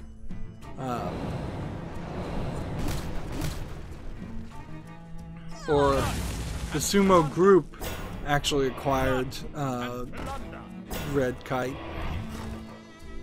Let's see. Red Kite was founded by a former Rockstar Games developer, Simon Iwanizuzak. Spent years offering engineering and code support services to a variety of clients, including Sumo.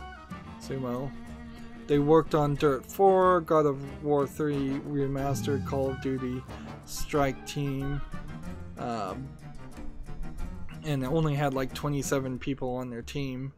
Red Kite did, so this is an improvement, Your magic I imagine. shall not save you. Hey, do we want to do this, or do we want to just get rid of that?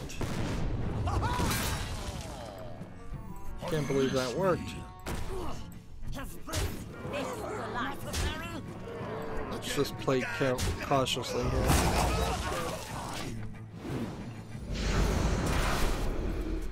Let's see. Game Master has another article. GDC partners with Indie Giving to support local San Francisco homeless charities. If that interests you, you can read that article. I imagine GDC is mostly run out of San Francisco or around that area. So, no surprise they would pick that specific charity. I give up. Game Master has a blog, The State of the Algorithm, What's Happening to Indies on Steam, ? This is probably an article of a game developer complaining about their game not getting as many sales as it used to. Yeah, the first sentence says, the business of indie games has always been difficult, but recently it's become a lot harder. On October 5th, Valve introduced changes to Steam's algorithm that resulted in less traffic. Let's see, who is this by? It's by Eric Johnson. Let's see if we scroll down and find out who Eric Johnson is. This is kind of a repeated story that's already been talked about. And mostly, I'm not sure that it's 100% true.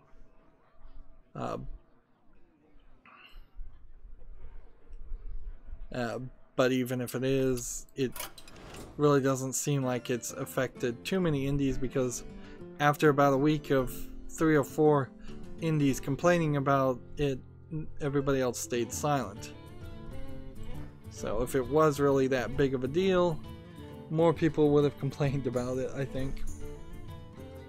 Let's see, we've got a game on Steam called Bloody Trapland 2 Curiosity. This looks like a multiplayer, player versus player, jumping Super Meat Boy style game. It's already mixed reviewed, and I can already tell it's not the kind of game I would want to play. So this is $19.99. It says it's single player, but it's clearly multiplayer focused. So that's not going on my wish list. Alright, I just have about 5 more, so it's not worth it to bother with starting another game. TechRaptor has an article, updated Xbox Live is having major issues for the 3rd day in a row. The update Xbox support issued a new tweet notifying users that some issues are resolved.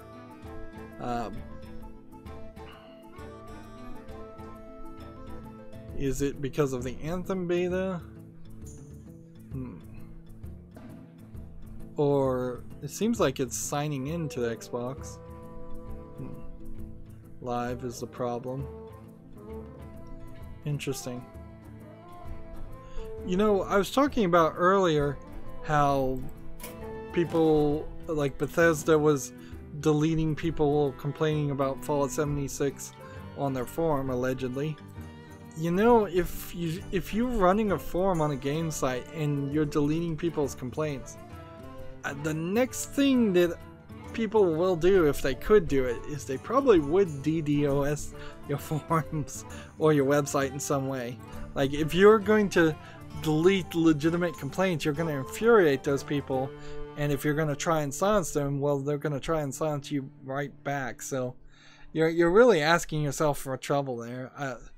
Honestly, if you have a forum and somebody has a complaint, respond courteously and as kind as possible. Lock the forum if you have to, but don't delete it. Like, don't silence people, don't take away their free speech, in the general concept of free speech being something bigger than just what's guaranteed in the United States Constitution. Moving on, GameIndustry.biz, Sony reports a slowdown in PS4 sales. Growth in software offsets expected hardware dip as the system begins 6th year on the shelves. PS Plus subscriptions are up 15% to 36.3 million. There's probably some more data inside that article, but I'm not interested in looking it up or talking about it. Gamma Sutra has the same article, basically software driving sales in Sony's games division as hardware stutters. That's a long title. Gematsu has an article, Moe-ro Chronicle Hyper coming to the West this spring. This is probably a shoot 'em up game. It's coming to the Nintendo Switch eShop. It's a dungeon RPG that launched January 31st in Japan, and it's an enhanced port of the PC version that released August 2017. So I'll have to look at this game on Steam later on, and but it's a Nintendo eShop only release in the West. So yeah, it seems like the Nintendo eShop is going to be the place for a lot of these games. And I already talked about how Fate Stay Night, the visual novel from 15 years ago, is kind of hard or impossible to get these days and is not available on Steam. So if there is a 15th anniversary re-release, that would be nice on PC. Although maybe it's not worth playing. And that brings me to the Humble Bundle store, which there's no new games bundle. The Caffeine games bundle has 3 days left, so maybe when that ends we'll get a new games bundle. Or the monthly bundle probably has some games in it, but I don't look at the monthly bundles. Just save myself some time there. And then I could go back to Twitter and look at all the new tweets, but I'll just save all of that for Monday. So that's gonna be it for this stream. Not too bad. We got one person on the stream talking to me quite a lot, which I love. And we got all the daily quests done on all of the accounts, and we covered all the news, so we'll be back Monday. That's it for the stream. As always, I ask you to like, share, subscribe, comment, and watch every second of my videos. If you want to further follow me on any social media sites, there's a bunch of links down below in the description. And if you want to support me even further, there's a link to Patreon, or you can friend me on Steam and gift me a game off my wishlist. Thank you for watching. Have a good evening.